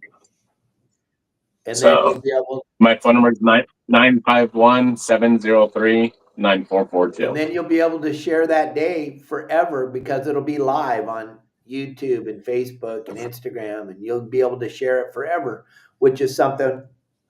Thank God they didn't have that when we were kids, huh, Bill? Really? There's a lot of stuff we wouldn't have wanted to. Justin wouldn't be sitting here right now if they filmed him when he was little either. He wouldn't be sitting. Yeah. I remember multiple times where you were standing on the pier and the technique of casting was they had these signs, no overhead casting, and of course you would do some when nobody was looking, but you would swing your sinker underneath the pier. You guys remember that? And you'd swing it back and forth. And then when it would get enough momentum, you'd go into free spool and it would hopefully go out. But if your finger got caught around the line, it would come swinging back up onto the pier and go through the restaurant window behind you, and you'd run as fast as you could to the other side of the harbor, so you didn't get in trouble. So yeah, there's lots of stuff on film we wouldn't want to have to see again. Yeah. So, Bill, John Stanley has a great question. What's the difference between a Corbina and a Corvina? Well, some of the differences, the first difference would be the way it's spelled, right?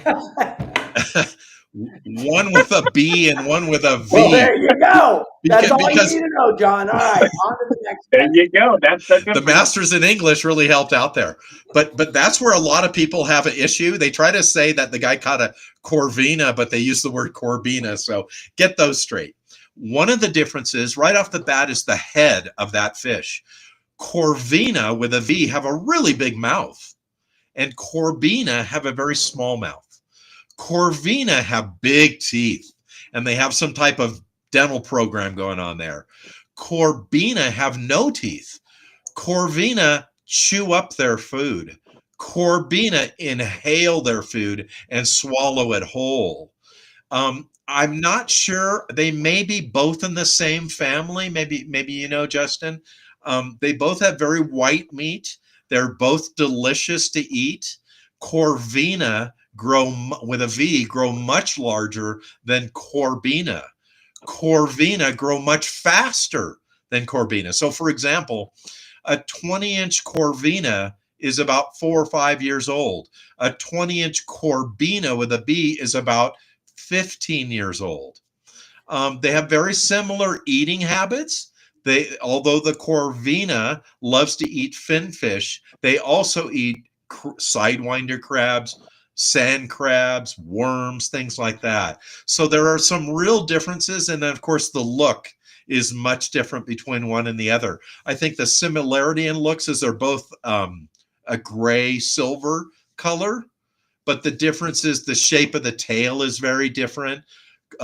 Short fin Corvina have scales that you don't really find on a Corbina. Corbina has very small scales. The Corvina has larger scales. But really the biggest difference, and Justin, of course, and Captain Al knows this, is that you look in the mouth of a Corbina and there's nothing in there but their gills. You look in the mouth of a Corvina and some of them have 2 and 3 and 4 inch long fangs hanging down inside their mouth. It's very, very obvious. And orange mouth Corvina and some short fin I've seen with it too have a very orange color inside their mouth also. Isn't the Corbina also related to the yellowfin croaker? Yes, so yellowfin croaker, white sea bass, Corbina, they're all in the same family. They're all kind of a derivative of white sea bass. Another thing is they got a little whisker that hangs down from their chin that helps them detect those sand crabs and the worms in the sand. And the Corvina with the V, he does not. But yeah, it's a weird fish, Bill, because they're both croaker. Right. So that's why Bill's like, well, I don't know if they're related or not. Well, I don't know either, but I know they're both a croaker because when you're holding them, they're going croak, croak, croak. Mm-hmm. They're kind of like those of you in Mississippi and Missouri and burrito catfishing lady. She left that comment there for you, Bill. But you guys, it's kind of like your redfish or your sea trout. The Corvina with the V looks like your sea trout, is what it looks like to me, that they catch in Mississippi. It kind of looks like your sea trout. And then the Corbina kind of looks like your redfish, but they're kind of a whitish color. They're not. They got a real round mouth on the bottom of them, though. And the Corvina are going to feed in that, like the white sea bass Justin is catching. They look just like that with, like Bill said, fangs. But yeah, burrito catfish lady. Yeah, I think so. You may or may not have broken a window at a restaurant when you were young. When does the period expire where it can no longer be arrested? Well, you're in California. Remember, no one gets arrested. That's right. You can get away with breaking a window as long as it's less than 1,000. You'll be out before the policeman's done filling out his report. Really. On my way to my job at the dispensary. Welcome to California. And then John Stanley, who's been fishing forever, didn't realize there was a difference in the two fish until he saw Matt Ryan with a corbina.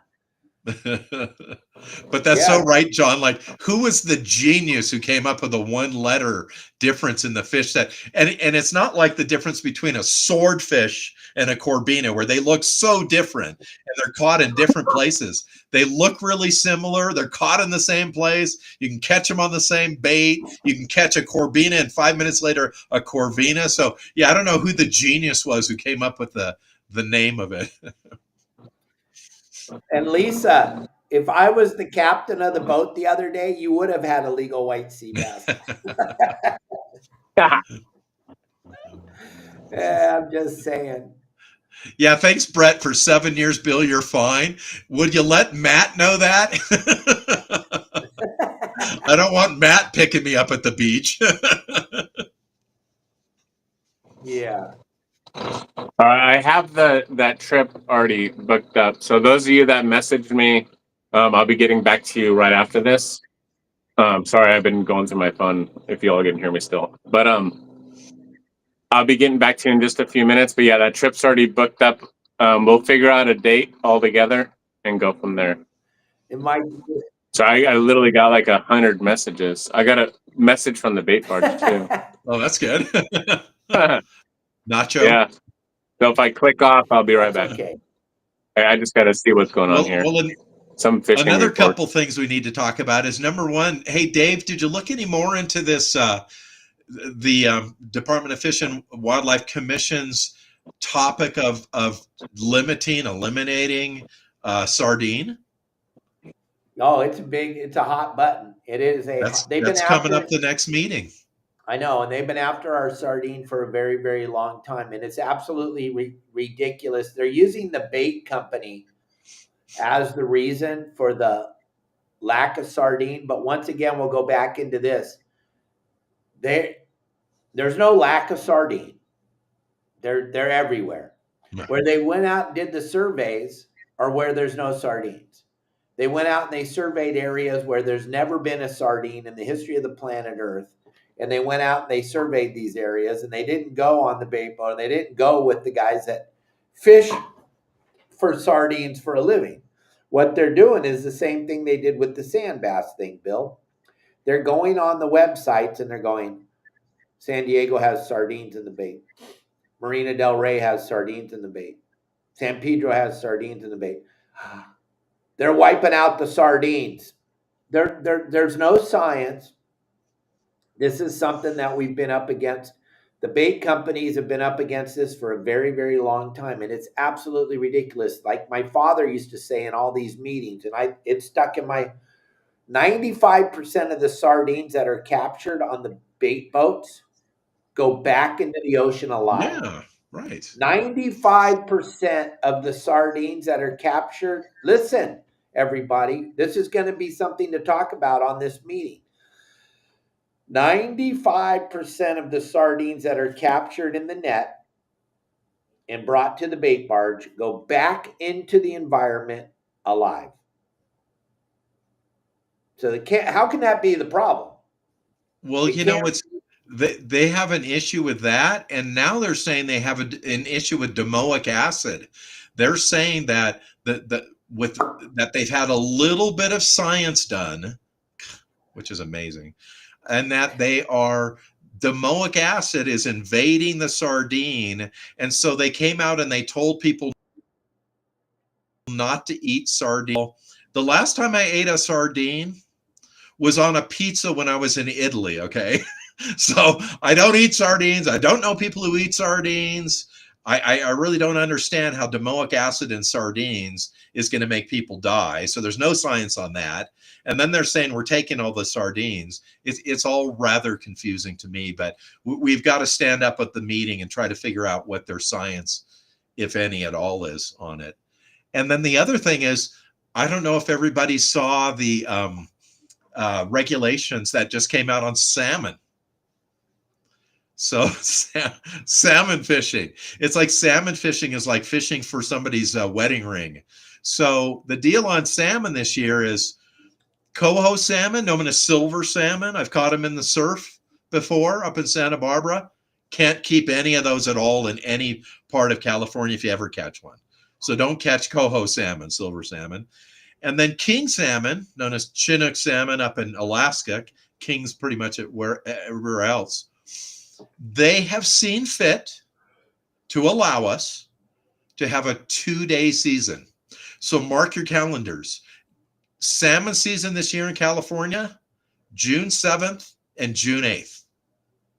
So anyway, that's like in a week. So get your stuff ready.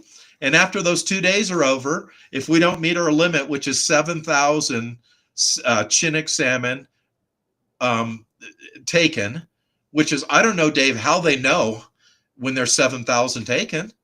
Like, does everybody who catches salmon go in and call the department on the phone? I got 2 salmon today. Got 1 today. How are you guys doing on adding them up over there? I don't know how that works. But when they get to 7,000 salmon, the season's over for the year. If they don't get to 7 in those 2 days, they're going to have like a day in July and a day in August where they get you up to that 7,000. So basically, salmon fishing in California is so poorly managed, they're closing it off to everybody in the state, but for 2 days.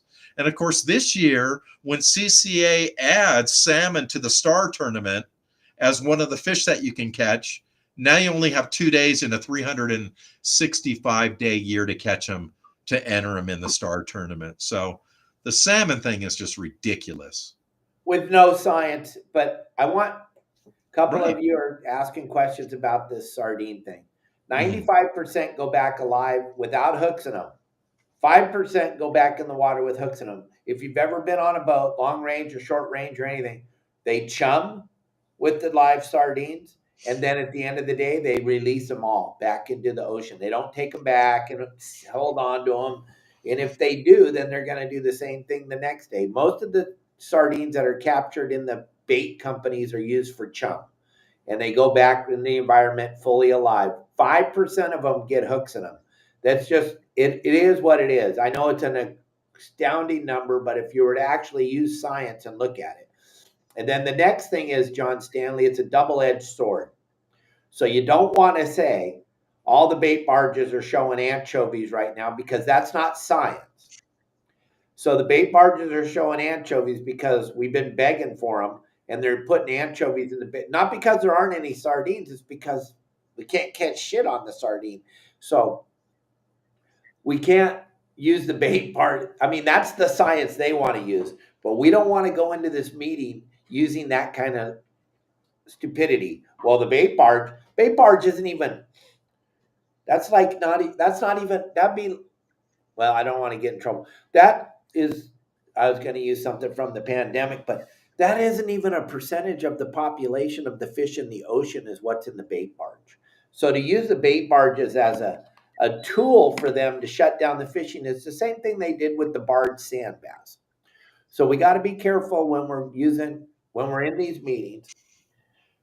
The only thing Bill and I and everybody else, show us the science, please. Yep. Or tell us where we can go, and we'll look at it ourselves. Don't show it to us. Tell us where we can find it, and we'll check it out ourselves. Don't show us.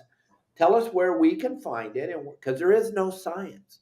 There's no science on the salmon. There's no science on the anchovy. There's no science on the sardine. There's no science on the barred sand bass. Why? Because we have California doesn't require voter ID. Therefore, there is no checks and balances in California. Nobody's watching anybody. They're taking that money that's supposed to go to science, and they're building new homes in Montecito and in some of the other beautiful places in the state of California. They're going out to restaurants during the pandemic and eating indoors while we're all not allowed to. These are the people that are setting the policy in the state of California. And this sardine thing goes back to what we all talk about. As soon as they see Bill Varney or Dave Hansen or John Stanley or Rick Maurer or Mike Lewis smiling, they got to figure out why in the hell we've taken so much from these people. Why are they still smiling? And they made a decision that they saw Bill eating a piece of king salmon. So get rid of that king salmon right now. God because Bill ate a piece of king salmon and he smiled. And then him and his wife went on to have a phenomenal evening. We can't have that. So we're going to get rid of the king salmon. And then they saw John Stanley and Mike Lewis standing there with their yellowtail with the sardine hanging out of their mouth. And you both had a smile on your face. And they're like, God damn it, we got to get rid of those sardines. They're making these people smile in California. And if you don't think that's the reason, gang, then you need to wake the hell up, because the last thing they want us to do in California is smile. And the way I know that, and I've been talking about it on the stages for a long, long time, is that here's what they've done in California to wipe the smile off your face. They taxed us until we cannot smile. We get taxed on more than any other state in the union. We get more tax than anybody.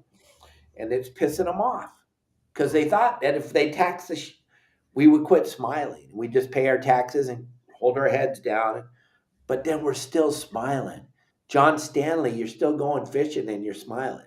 And Rick Maurer, you're still going diving and you're smiling. And Bill Varney, you're walking up and down the beach with a bunch of smiling people. Bill, you like grunion? You can have 10. Well, no, we'll give you 30. It's the most ludicrous in the world, gang. And like I say, every day when I end the show, there's only one place you're going to get the truth. That's right here. We tell the truth every day. It may not be the truth you like to hear. It might hurt your feelings, but it's the absolute truth. There's no science. Michael Folk said it more eloquently than I did on his History of Sport Fishing, Bill. You cannot affect the population of fish in the ocean with a piece of line and a pole. There's no way. No way. It's crazy. And yes, Brent, I do think that the striper, it's non-scientific, but I do think that the striper up in the Delta had a big effect on the salmon spawn, because not only do they eat these salmon eggs, and not only do they stress out the salmon, obviously, as they're trying to get up there, and that has got to have some effect on that. And of course, once again, Dave, striper is introduced to the state of California. If they didn't introduce those stripers, or if they had to reduce the numbers over the years by encouraging anglers to keep them or throw them up on the bank, we'd have way more salmon right now than we have before. But it's just like human beings. When you have all kinds of fish in one environment, all vying for the resources in that environment, food, places to live, places to spawn, you're going to end up having less. What have we seen in California? When you have more, when we were kids, the population was 6 million people. Now it's 45 million people. So what do you have less of? We have less of everything. You have less places to go where you can be by yourself. You have less camping spots. You got to get a camping spot 6 months, a year, 2 years in advance to have a place to go camping. You have less of everything as you have greater and greater populations could put pressure on your resources. And so, of course, that's what we've seen in the Delta. Yeah, and you know what's really funny, Bill? They're coming after the striped bass too. They want to change the regulations on the striped bass, and they want these slot limits, and they want all this. This fish doesn't even come from around these here parts, ladies and gentlemen. That's like putting a limit or a size limit on stock trout. I think it's the most ridiculous thing I've ever heard of. We paid for these stock trout by buying our fishing licenses. Right. I'm just saying, we should have unlimited access to them. I'm sorry, this might piss a lot of you off, but it doesn't. If you break it down, it doesn't make any. I don't care. I paid for them. I've fished stock trout probably 10 times in my whole life. But every year I buy my fishing license, so my money's going to it. So why am I only allowed to have 5 of these fish that I paid? If it wasn't for my fishing license, they wouldn't have these stock trout. So the stuff is nonsense. And then this striper fishing is Absolutely. Yeah. Well, you know, for frickin' fishing that where we got those stripers, Bill will tell you, we got them from you Yeah, guys in Maine, exactly. We got them from and Maine. they took 'em and they brought them out here and they introduced them here, and it's an invasive species, and you know how big those things get. They don't get big because they're not eating. Exactly. And like people often They're ask me like, how do you target stripers and blah blah blah. On the East Coast and in Long Island and Maine and all those Nantucket in the zone, you can pretty much know the seasons, and you can. Out here you really can't. And so people say, well, what do you fish for them with? I can show you pictures over the years of stripers caught on everything but a cigarette butt. I've seen them caught on lucky crafts, battle stars, sand crabs, worms, strips of squid, mussel, sidewinder crabs, you name it. They eat everything, absolutely everything. Can you go out and catch a salmon on a sand crab? No way. So that's the thing about stripers, is that they're super invasive and they grow so quickly. They eat, they eat everything in their path. A good example of that is freshwater largemouth bass. And they get bigger and bigger and bigger in lakes like Kachuma because they're eating a lot of the trout that are dumped in by the truck. So yes, they're totally invasive. They're great fish, but our limits should be different on them. And what we really noticed on the striper is that 15 years ago, 20 years ago, we were catching them on the coast. They're like 12 inches to 17 inches long. And then 10 years ago, they were like 17 to 27 inches long.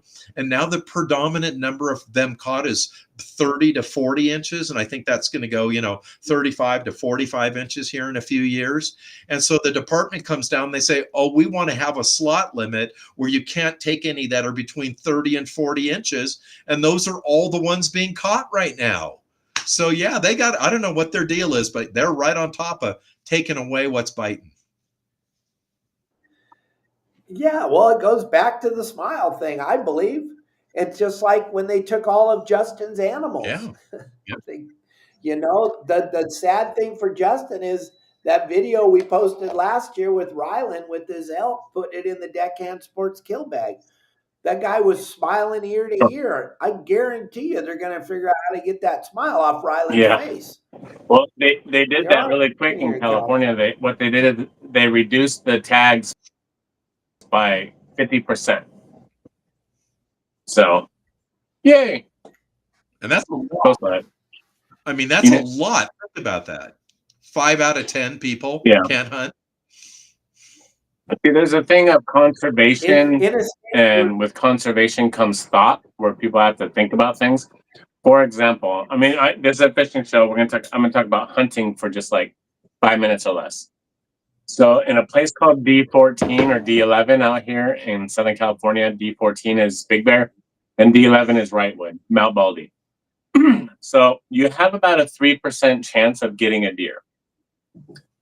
That's pretty bad. If you look anywhere else in the whole world, you have a higher percentage of getting that animal than here in Southern California. D19, you have a 3%, D16, you have 3%, so on and so on. So what they did is, instead of Fish and Wildlife and the commissioner is actually thinking and doing research and science on these, they just decided, well, we need to make money. It's all a money grab.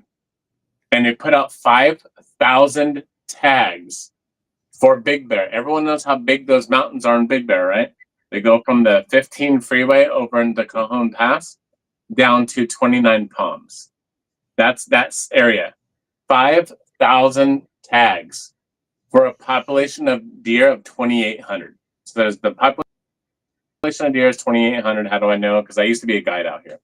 So the population of deer is 2,800. Now you have a 1 to 10 ratio or a 1 to 7 ratio of bucks to doe. Now those bucks have to be at least a forked horn, which is 2 on one side or bigger to get. It's horrible what they're doing. If they just stop and think, okay, what do we got to do to increase the population of deer in this area?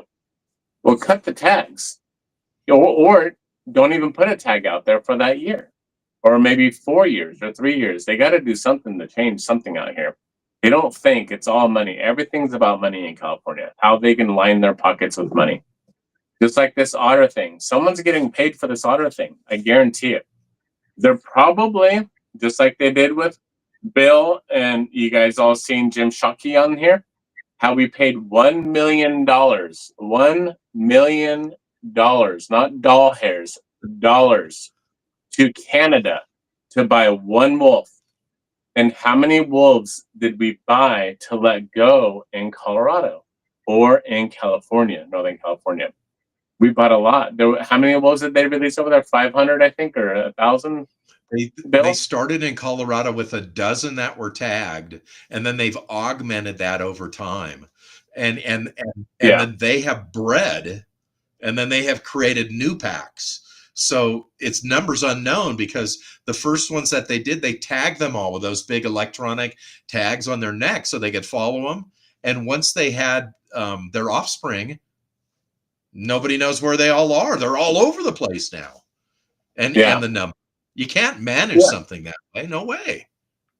Yeah, so just like in California, they just released a whole bunch of wolves up in Northern California. Well, I mean, when you start bringing invasive species, that's an invasive species. It lived in Canada.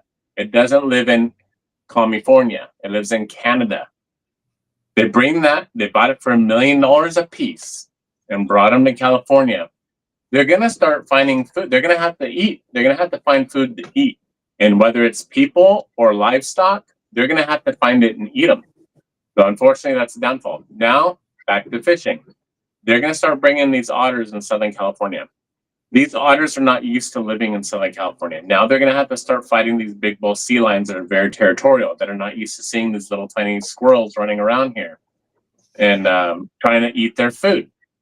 So what's going to happen? What's really going to happen? And just like you guys were talking before I got back on here about the invasive species of striped bass. Striped bass are invasive. What are they doing? They're eating everything. A good example is look at Lake Silverwood. Okay, Lake Silverwood used to be a really good lake to catch trout in. They stock it with trout. What's really going on, though? They have a huge population of striped bass in Silverwood.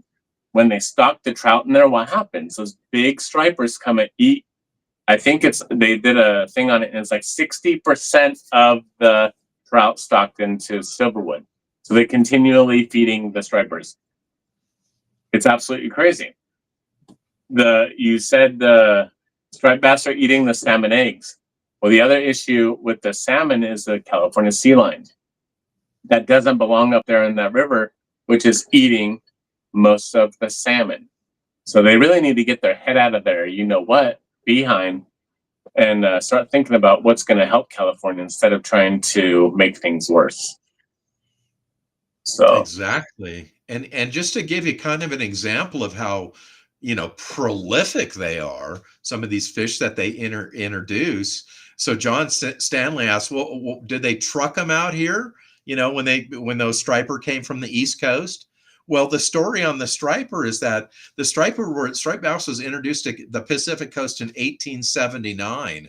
So you go back to 1879, they didn't even have cars then, let alone trucks to truck it out. So they shipped the fish from New Jersey all the way around South America, because we didn't have the Panama Canal then, all the way up to San Francisco Bay, and they released 132 striped bass in 1879.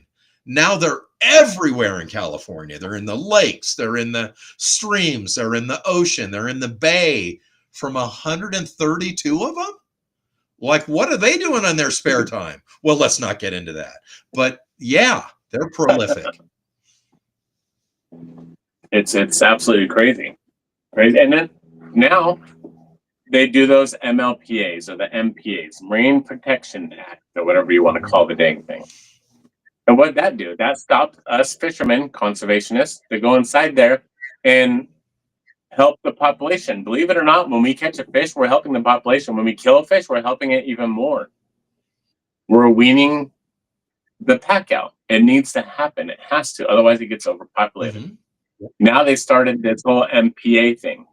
That's a whole nother kit and caboodle that they screwed up there. Because what happened? They stopped you from going in there, divers getting sea urchins. So what do sea urchins eat? Kelp. Kelp roots. They love eating kelp. Yep. So they go in there and they demolish the kelp forest, which is a natural environment habitat for other species of fish, most species of fish, where they hunt and everything else.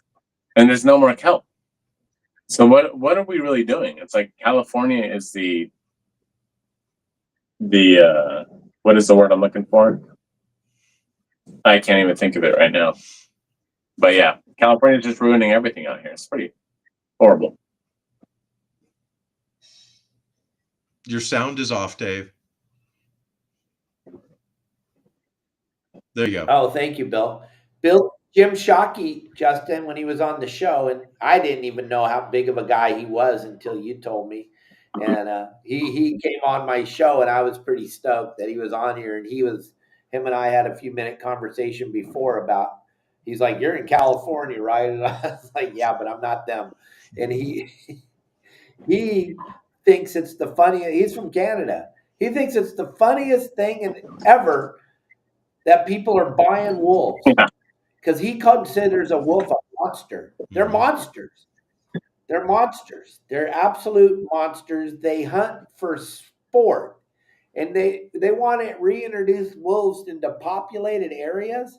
He goes, "That's the most ridiculous thing. But if you want to buy them for $1 million, we'll sell them to you all." Because they want to get rid of them.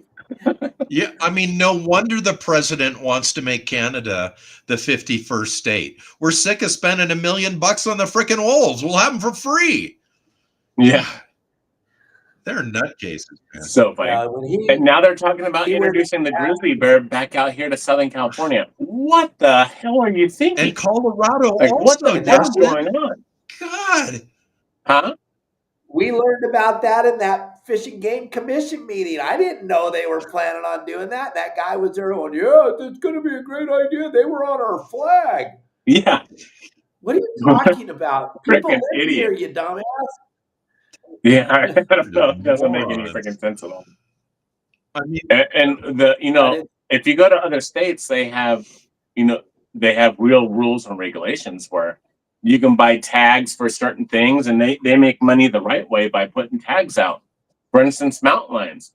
What did California do?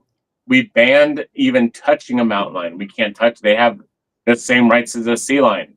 You can't do it. It's a big time felony. So we have a population problem out here. I think it's supposed to be 1 mountain lion per 5 square miles. Well, it's 11 mountain lions per 5 square miles in Southern California, up in the mountains, which is absolutely run down. And what do mountain lions eat? Deer. They love deer. One mountain lion needs 1 deer every 7 days. So every single week they're killing a deer or deer fawn and so on and so on. So I don't know. California's just gone to hell in a handbasket, all right? God. Yeah. I can't believe we've gone on for 2.5 hours, gang. This is amazing. And we still got a big, giant audience. We haven't even gotten to the subject of the show. I know, right? Yeah, we haven't even talked about how good the fishing is at Catalina right now. Yeah, so fishing in Catalina, everyone, sucks. Don't go there. You don't want to fish Catalina right now. I'm just kidding. It's really good. You guys want to talk about Catalina for a minute? Go ahead. Let's just keep the show going. Let's see if we can do 3 All right. hours. So, like I've told a lot of people. Bill, you got to go potty? I do.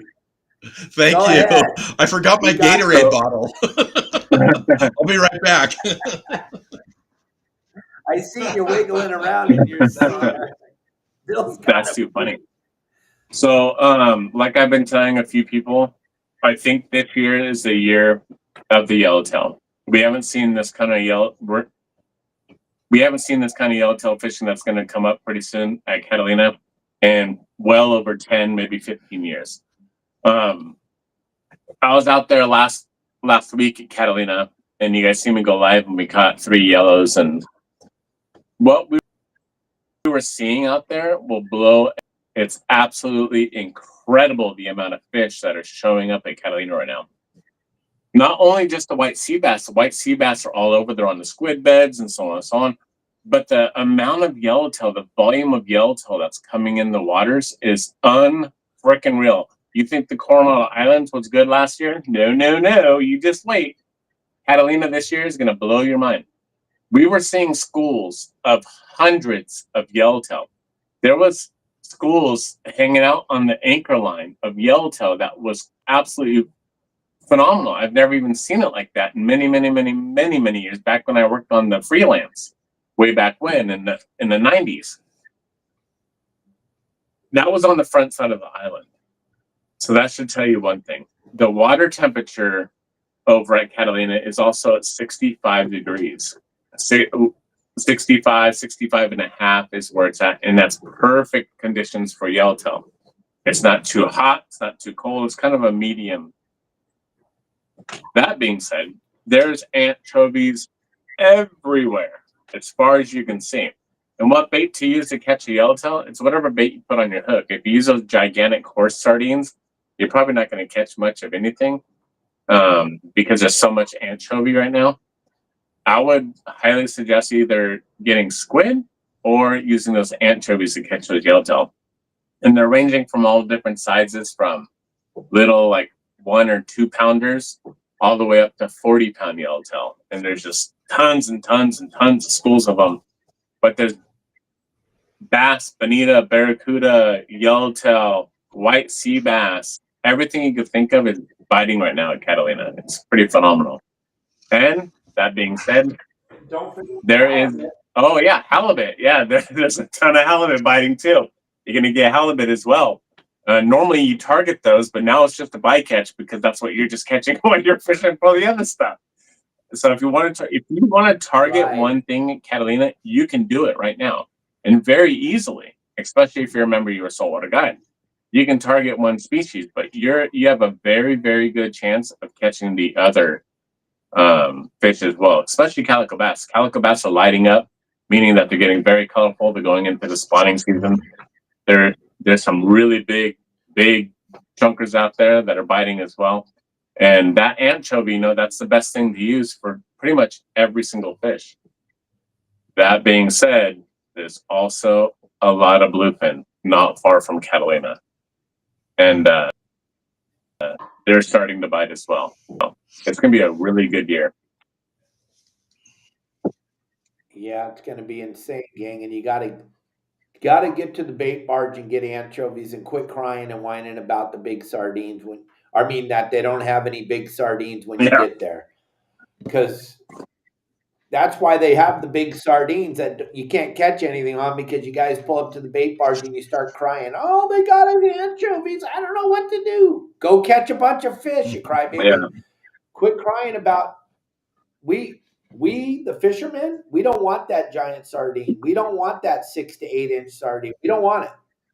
If you guys want it, that's because you have no idea how to fish. That's because you only want it because you don't know how to cast. Get some bigger baits, jiggle up some mackerel or get some squid, but take a bait tank full of anchovies over to the island or along the coast and watch what happens. I guarantee you, my buddy Bill Varney would take a bait tank full of anchovies. Can you imagine if you could have a bait tank full of anchovies and fly line them into the surf? Oh, hello. It would be crazy halibut times, man. Plus, could you imagine chumming and then fishing? That would really be crazy from the surf. But if we get rid of this big swell and you can get up there in the surf line, gang, and have some anchovies and go up there right on the edge of the surf line on some of these beaches that Bill talks about on the game plans on Thursday. And if you took your boat, this is something I wanted to talk about this week, and I forgot all about it. If you want to catch a striped bass, if you really in your heart want to catch a striped bass, take your boat and your bait tank full of anchovies and go anchor up at those beaches that Bill talks about on our game plan. I'm not going to tell you where they are because you got to watch the game plan. It's not fair to the people that have it. But if you look at Bill's game plans and he talks about they're biting at this beach or they're biting at that beach or the most consistent beaches, if you went in there on your boat with a bait tank full of anchovies and chummed and fly lined anchovies right on the backside of those waves that are breaking, you're going to get your striper. Because like Bill said, they eat everything, but I guarantee you they eat Mhm. anchovies Absolutely. all day, every Absolutely. day. And Oh, yeah. Jason Cutter, then you can get your Southern California, get with John Stanley or get with Steve Duncan or get with one of the guys that likes to fish and go fish the surf line and get your striper down there in San Diego. It'll happen, I promise you. And then we'll get to see Yeah, pictures of that. absolutely. And then make sure you kill it. Invasive Yeah, species, remember? it's an invasive species, absolutely.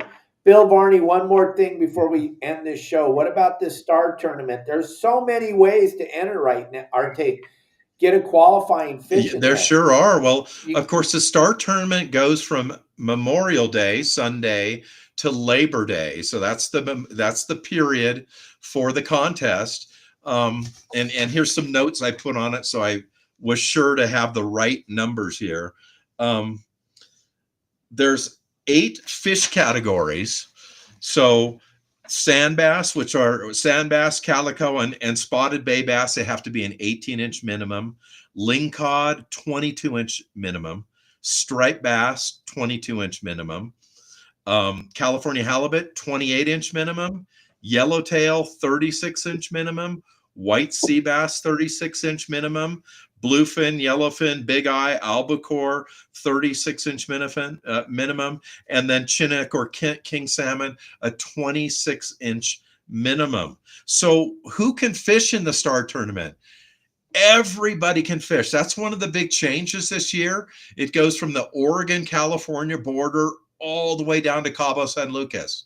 So you can fish in the bay. You can surf fish off the beach. You can fish on the rocks. You can fish on a boat locally, whether it's a half day, 3/4 day, overnight trip. You can fish on your own private vessel. You can go on a long range trip, which fishes all the way down to on the ridge and down to Cabo San Lucas and in that zone. All of those places are applicable now for you to have fish to enter those fish. And how you enter them is you're using the Fishing Chaos app along with a measuring device that you're going to pick up at a landing or a local tackle shop. If you're a member of CCA now, it's $40 to join the Star Tournament. If you're not a member of CCA, it's $80. $40 will get you a year's CCA membership and enter you into the Star Tournament. So there's a lot of different ways to win. The guy who won the boat last year, so I think this year it's an 18-foot center console Parker with 150 horsepower. I think it was a Yamaha motor on it with lots of other prizes, trips on overnight trips, long range trips, trip to Costa Rica, all kinds of things that you can win. The guy who won the boat last year, I believe he made one entry and he was a winner. And then there's people who made 20 and 30 and 40 entries. They won things too. So whether you're making one entry or an entry every single day, you've got a chance to win throughout this entire 3-month season. And all of that money that is for that goes directly to CCA California. It doesn't go back to the national CCA in Texas. It stays right here in California to be used to fight for your right to fish here, to fight for habitat restoration, and to fight for hatchery science. Those are the 3 main things that CCA are working on. So become part of the Star Tournament. And like I said, whether you're down on the beach surf fishing, or you're out on a boat, or you're on the rocks, or you're fishing in the bay, or using a kayak, or you're out on a long range trip down to Lejos Rocks, all of those fish are going to count. and 2 things. I don't want to be. I hate negativity, and I'm not into it. But you can put short sand bass in this year. Okay. I don't know if you No, I saw didn't. that, Bill, but because they want to see the pictures of the short sand bass, because they want to be able to show them to the Fish and Game Commission. But there's a booger eater that put 179 short sand bass in on the first day. Now, Bill, You and I have been fishing for a couple of days. Justin fishes 4 days a week at least. In order for one human being to catch 179 short sand bass, that's impossible. And Bill and I can catch fish pretty fast. Justin, yeah, he can catch fish pretty quick too. He might catch 179 with 6 people on the boat, plus him and his 2 deckhands fishing the whole day. They may be able to put 179 on. Bill, I don't care how fast you can cast. You can't put 179 short sand bass on the boat. I guarantee you I can't. I've been fishing on a boat for 50 plus years for a living. I can't do it. So I don't know if this short sand bass thing is something that they can really, maybe you're allowed to put one in a day. Yes, I have to look it up again. We'll go into more detail next week. But yeah, there's a limit on how many entries per day. I think it's 2, but I'm not sure. I'll have to look at that. But don't you think like on your third fish it'd be illegal? I mean, how can he catch 100 and plus small ones? That's hard. That's like that guy needs Saltwater Guide more than anybody. Jeez. Yeah, but 179, how long were you out for? Really? You're on a spot that's that not even the bait boat gets that many. 179 inches. Well, that doesn't matter because you don't measure them. That would be confusing. Yeah, I don't understand. I'm just going by what John Stanley said he saw, and John and I aren't married, so there's no reason for John to lie to me. So. I don't know. It's kind of weird, but I would, like Justin and I talked about the other day on the show, Bill, and I think with you and the surf fisherman and Justin and myself and Pablo and Al and all the members, I don't think there's a reason in the world why we shouldn't clean up on all the divisions. First of all, I know they talked about it a little bit on some radio shows and stuff on Sunday, but I don't think anybody else is going to talk about it the rest of the season. So we'll talk about it every day. So we got that going for us. We got more members in CCA than any other group of people. And then all of us knowing how to fish because we're members of the website, we should have more entries than anybody else. And we should be able to clean up every month. We should be getting that reel or whatever they're giving away, one of our members. And then at the end, we should be able to gather up all 10 of those prizes. I just think you've already spent the money. You're a member of CCA. Get in the Star Tournament. Let's get some stuff. Yeah. Let's show them. I mean, it's just $40. And look, if we work hard at this and one of us wins the boat, that's going to be your Saltwater Guide boat, right? Like we'll have a boat for everybody in Saltwater Guide to use if we win the boat in a 150 horsepower Honda. And we could just follow Justin around and figure out where the fish are. Oh, wait a minute. We're not fishing for boats. I have my AIS on tour on, everyone. If you want to see where I'm at, AIS will be on. Okay. That makes more sense what Rick Mauer's saying, John Stanley. I think that makes more sense. On the leaderboard, it shows 179 inches of sand bass. Okay, that makes a lot more sense than 179 short sand bass. I like the one comment. Did he use a lift pole?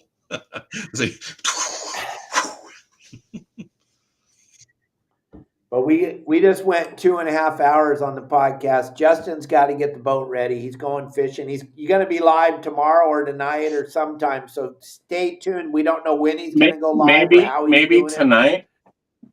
If we get some squid to float, I can show everyone how to use that net. Oh, that'd be insane. Okay, someone. Anthony messaged me right now. The other thing I want to say is, why doesn't Your Saltwater Guide do a tournament like that with some prizes? Because he's too lazy. Maybe I'll put it together. All the members of Your Saltwater Guide, there's whatever entry, whatever it is, to get in. And because Your Saltwater Guide is a pretty big. Yeah, sorry, I'm getting message after message. But sorry, I just lost thought. So, damn, what was I saying? So, Well, if we we're do a talking Your about Saltwater having our Guide own thing, tournament.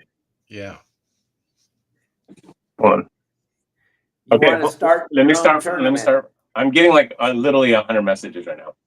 Okay. Oh, the other thing I wanted to mention really quick. I get a lot of messages, and I try to answer everyone's. Holy cow! What is going on with my phone? I get a lot of messages from a lot of people, like a lot, probably 150 plus a day, or 179 inches of messages every single day. So if you're not someone that I know and you say you're Your Saltwater Guide member, if you can, just do a screenshot of your login or something and send it to me, because I'm literally not going to answer your message. I'm just going to leave it. I'm not going to answer it.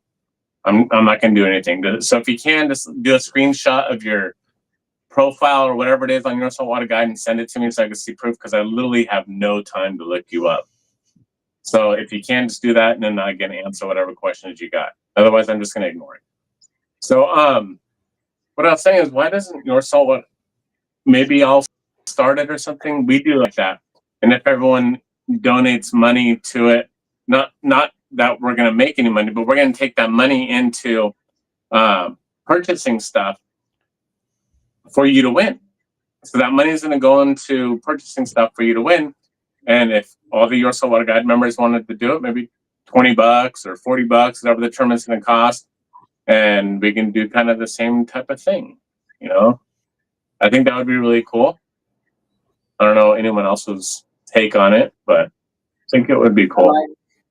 I like the idea. The grand prize is Marley. Oh yeah, if we can get Marley the heck out of Dave's house, that would be cool. Maybe while Dave's up here, wherever he's going, and the hurricane comes, it flies Marley to a new home. Just kidding, Dave. I'm just kidding. Don't let Kelly hear that. I know. Kelly's downstairs right now. That's the only reason I said that. She's going to see this show and go, "We're not giving Marley away." But so yeah, I think it would be cool if we no, can that come up sounds with good. some kind of Your Saltwater Guide tournament or something like that. And I know people are all over the place, Absolutely. so it'd be really hard to bring a tournament to one area like Dana Point or Long Beach or San Diego. It would just be too complicated for everyone to join, and I'm sure there's a lot of people that would want to do that. So instead, we do something like they're doing, something like that would be kind of cool. Take a picture. It'd be interesting because take a picture and send it. Because you have Bill. such a wide viewership, is have like, your traditional fish or whatever, and have an other category. So people in the Gulf Coast could send us a big redfish picture, or in Florida, a big tarpon or something like that, or a big striper up from Maine. That'd be awesome. And of course, we got people in Australia watching and all kinds of stuff. So that would be an interesting podcast because it would be worldwide. And some other cool things too is, now that I'm thinking, whenever I think, I kill more brain cells, but the money can go to the prizes, but then the money can also go to sending Dave Hansen up to the commissioners meeting to speak up. That's what they want. They want me in there. They need, everyone needs you in there. I know you don't believe that, but they need you in there. I know you're not going to go over there and just, tell everyone to go to hell and go fall in the ocean or something like that. You're going to actually have good words to say, and maybe they need to hear that. No, I like that. And John Bretson just jumped on here and said Okuma would support the tournament. So there you go. So we're going to have some cool prizes. Okuma's going to support it. Promar's going to support it. Deckhand Sports would support it. Everyone's going to support it. It would be really cool, and I'm sure Don Stanley would support it too. I think it'd be a really cool tournament. And I really honestly think that it would be a good idea to also help bring Dave out of that place in Cabo up here to have a word at those meetings. So, yeah. No, it's a good idea. Maybe we'll put it together starting for the month of June. Justin and Bill and I will talk a little bit offline here. One more thing I wanted to tell everybody. We're going to do something absolutely incredible that no one's ever done before. We're going to take Justin Bottrell's idea, and I would love to take full responsibility for the live fishing shows, but that wasn't my idea. That was Justin's idea, and we did it on the lobster trips last year with Justin's telephone, and now it's humongous, and now there's copycatters doing it, but we don't care because we're the biggest, we're the best. Everybody jump on board, try to do what we're doing. But Ron just bought the who was it? John Emerson put that thing up that the Starlink Mini was on sale for $299. So Ron went and got the Starlink Mini. We called the people in Alaska. They have the way to hook the Starlink Mini up to the boat we're going to be using when we're in Alaska. So for the 7 days we're there, we're going to be live on the water every day. Think about that, gang. You're going to get to see. You'll get to see what this Alaskan Lodge is all about. You're going to get to see us fishing. You're going to get to see, maybe I know how to fish, maybe I don't. You're going to get to watch it live. You're going to get to see if I know how to hold the fishing pole and all those things. We're going to do it live every day from Alaska. Isn't that badass? That's pretty dang cool. That's really freaking cool.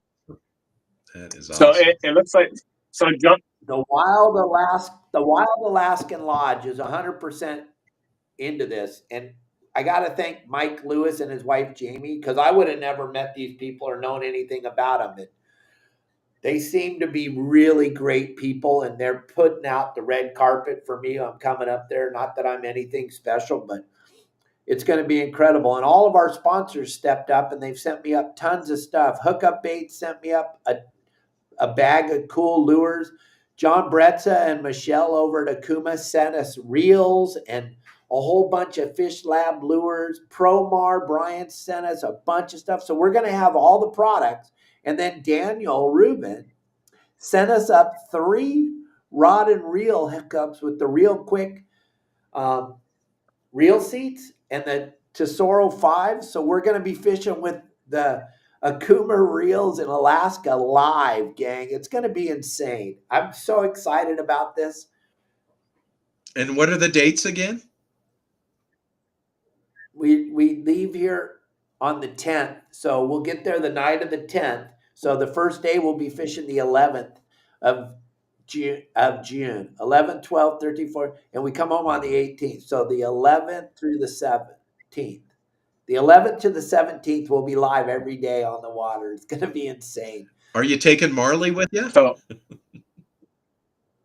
Yeah, I'm thinking he could go up there and live in Alaska with all his buddies, all the other monkeys that live in Alaska. He can get on the shoulders of one of those bears. The grizzly bear will be like on his shoulder. Yeah. So yeah, so Offshore Products, Don Stanley, he commented and he's in for that. All right, there you go. Sounds like we're going to have a tournament, you guys. And I think John Stanley or someone posted on here the Your Saltwater Guides going on a boat, so on and so on. I mean, I don't think it should be based on that. It should be based on everybody getting out there fishing and using a rule or taking a fish and so on and so on. So just everyone getting out there fishing, and we'll come up with something really cool, unique, different, and a lot of cool prizes that you go win. Inexpensive, and maybe there'll be like an end of the year type of thing, a banquet type of thing where all the Your Saltwater Guide members, everyone that got into the tournament comes together, and we all have a big sit down, and that the money, whatever it is that we get from it, the $20 or $40, whatever the money is, that'll go to paying for the banquet where all Your Saltwater Guide members come. And I think that would be really cool. And I think instead of it just being wear whatever, maybe it would be more formal type of thing. I think it would be kind of cool. Have a DJ. I don't know. I'm thinking way above and beyond. My brain starts to ramble and think, and you don't want that. I'm So not buying Dave has to wear sorry. shoes? Yeah, no. Well, I don't know it ain't about gonna happen. shoes, but at least like a button up or polo with pants type of thing. We're gonna have to take Dave to Kohl's. He can do it. He wore shoes over in Iowa. He can do it over there. I have a pair of shoes now, and I have a pair of long pants that I got. So I think I'm it would good. be I really have cool. 8 And then all the sponsors and everyone else, that donate stuff and so on and so on, they're all there, and we have a big old huge shindig. I think it would be really cool. It would be really, really That's cool. what we should do. The money we raise should be to rent somewhere to have it. Yeah. We'll just put the money back into the thing. Yeah, 100%. Putting the money back into it to do something for all of you that are involved in it. Because I think we can get plenty of really bitchin' prizes from our sponsors, and then whatever the cost is to get in, we'll figure it out. We got to find a place that will house us, and then we'll do the awards thing. Like John Stanley said, live band, mosh pit, skateboard ramps, dirt bike ramp. No, I'm just kidding. None of that stuff. But maybe a band, I know there's a million people that watch this. I'm sure there's a live band out there that they'll maybe donate to go over there and do that or something. I don't know. We could call this guy. Hey, we could call Diddy for some ideas. The sky's the limit. P. Diddy would give us some good ideas. This can get really big. This could get really big. Really big. All right. All right. I'm excited. Okay. You got me. I'm in. All right, everybody. Well, 2 hours and 40-minute podcast today. We're getting up to Joe Rogan level now. I want to thank you all for watching today. Bill Varney, I'm glad you were able to pee. You were doing the little pee-pee dance there for a little bit. My back teeth were floating. Justin, good luck. Good luck tonight. I hope you find some squid, and I hope you go live. I hope the wind stops blowing. Either way, we'll see you live tonight or tomorrow. It's blowing right now. And I need to go get fuel. So, and all right, I told you don't, because even divers can be involved, right?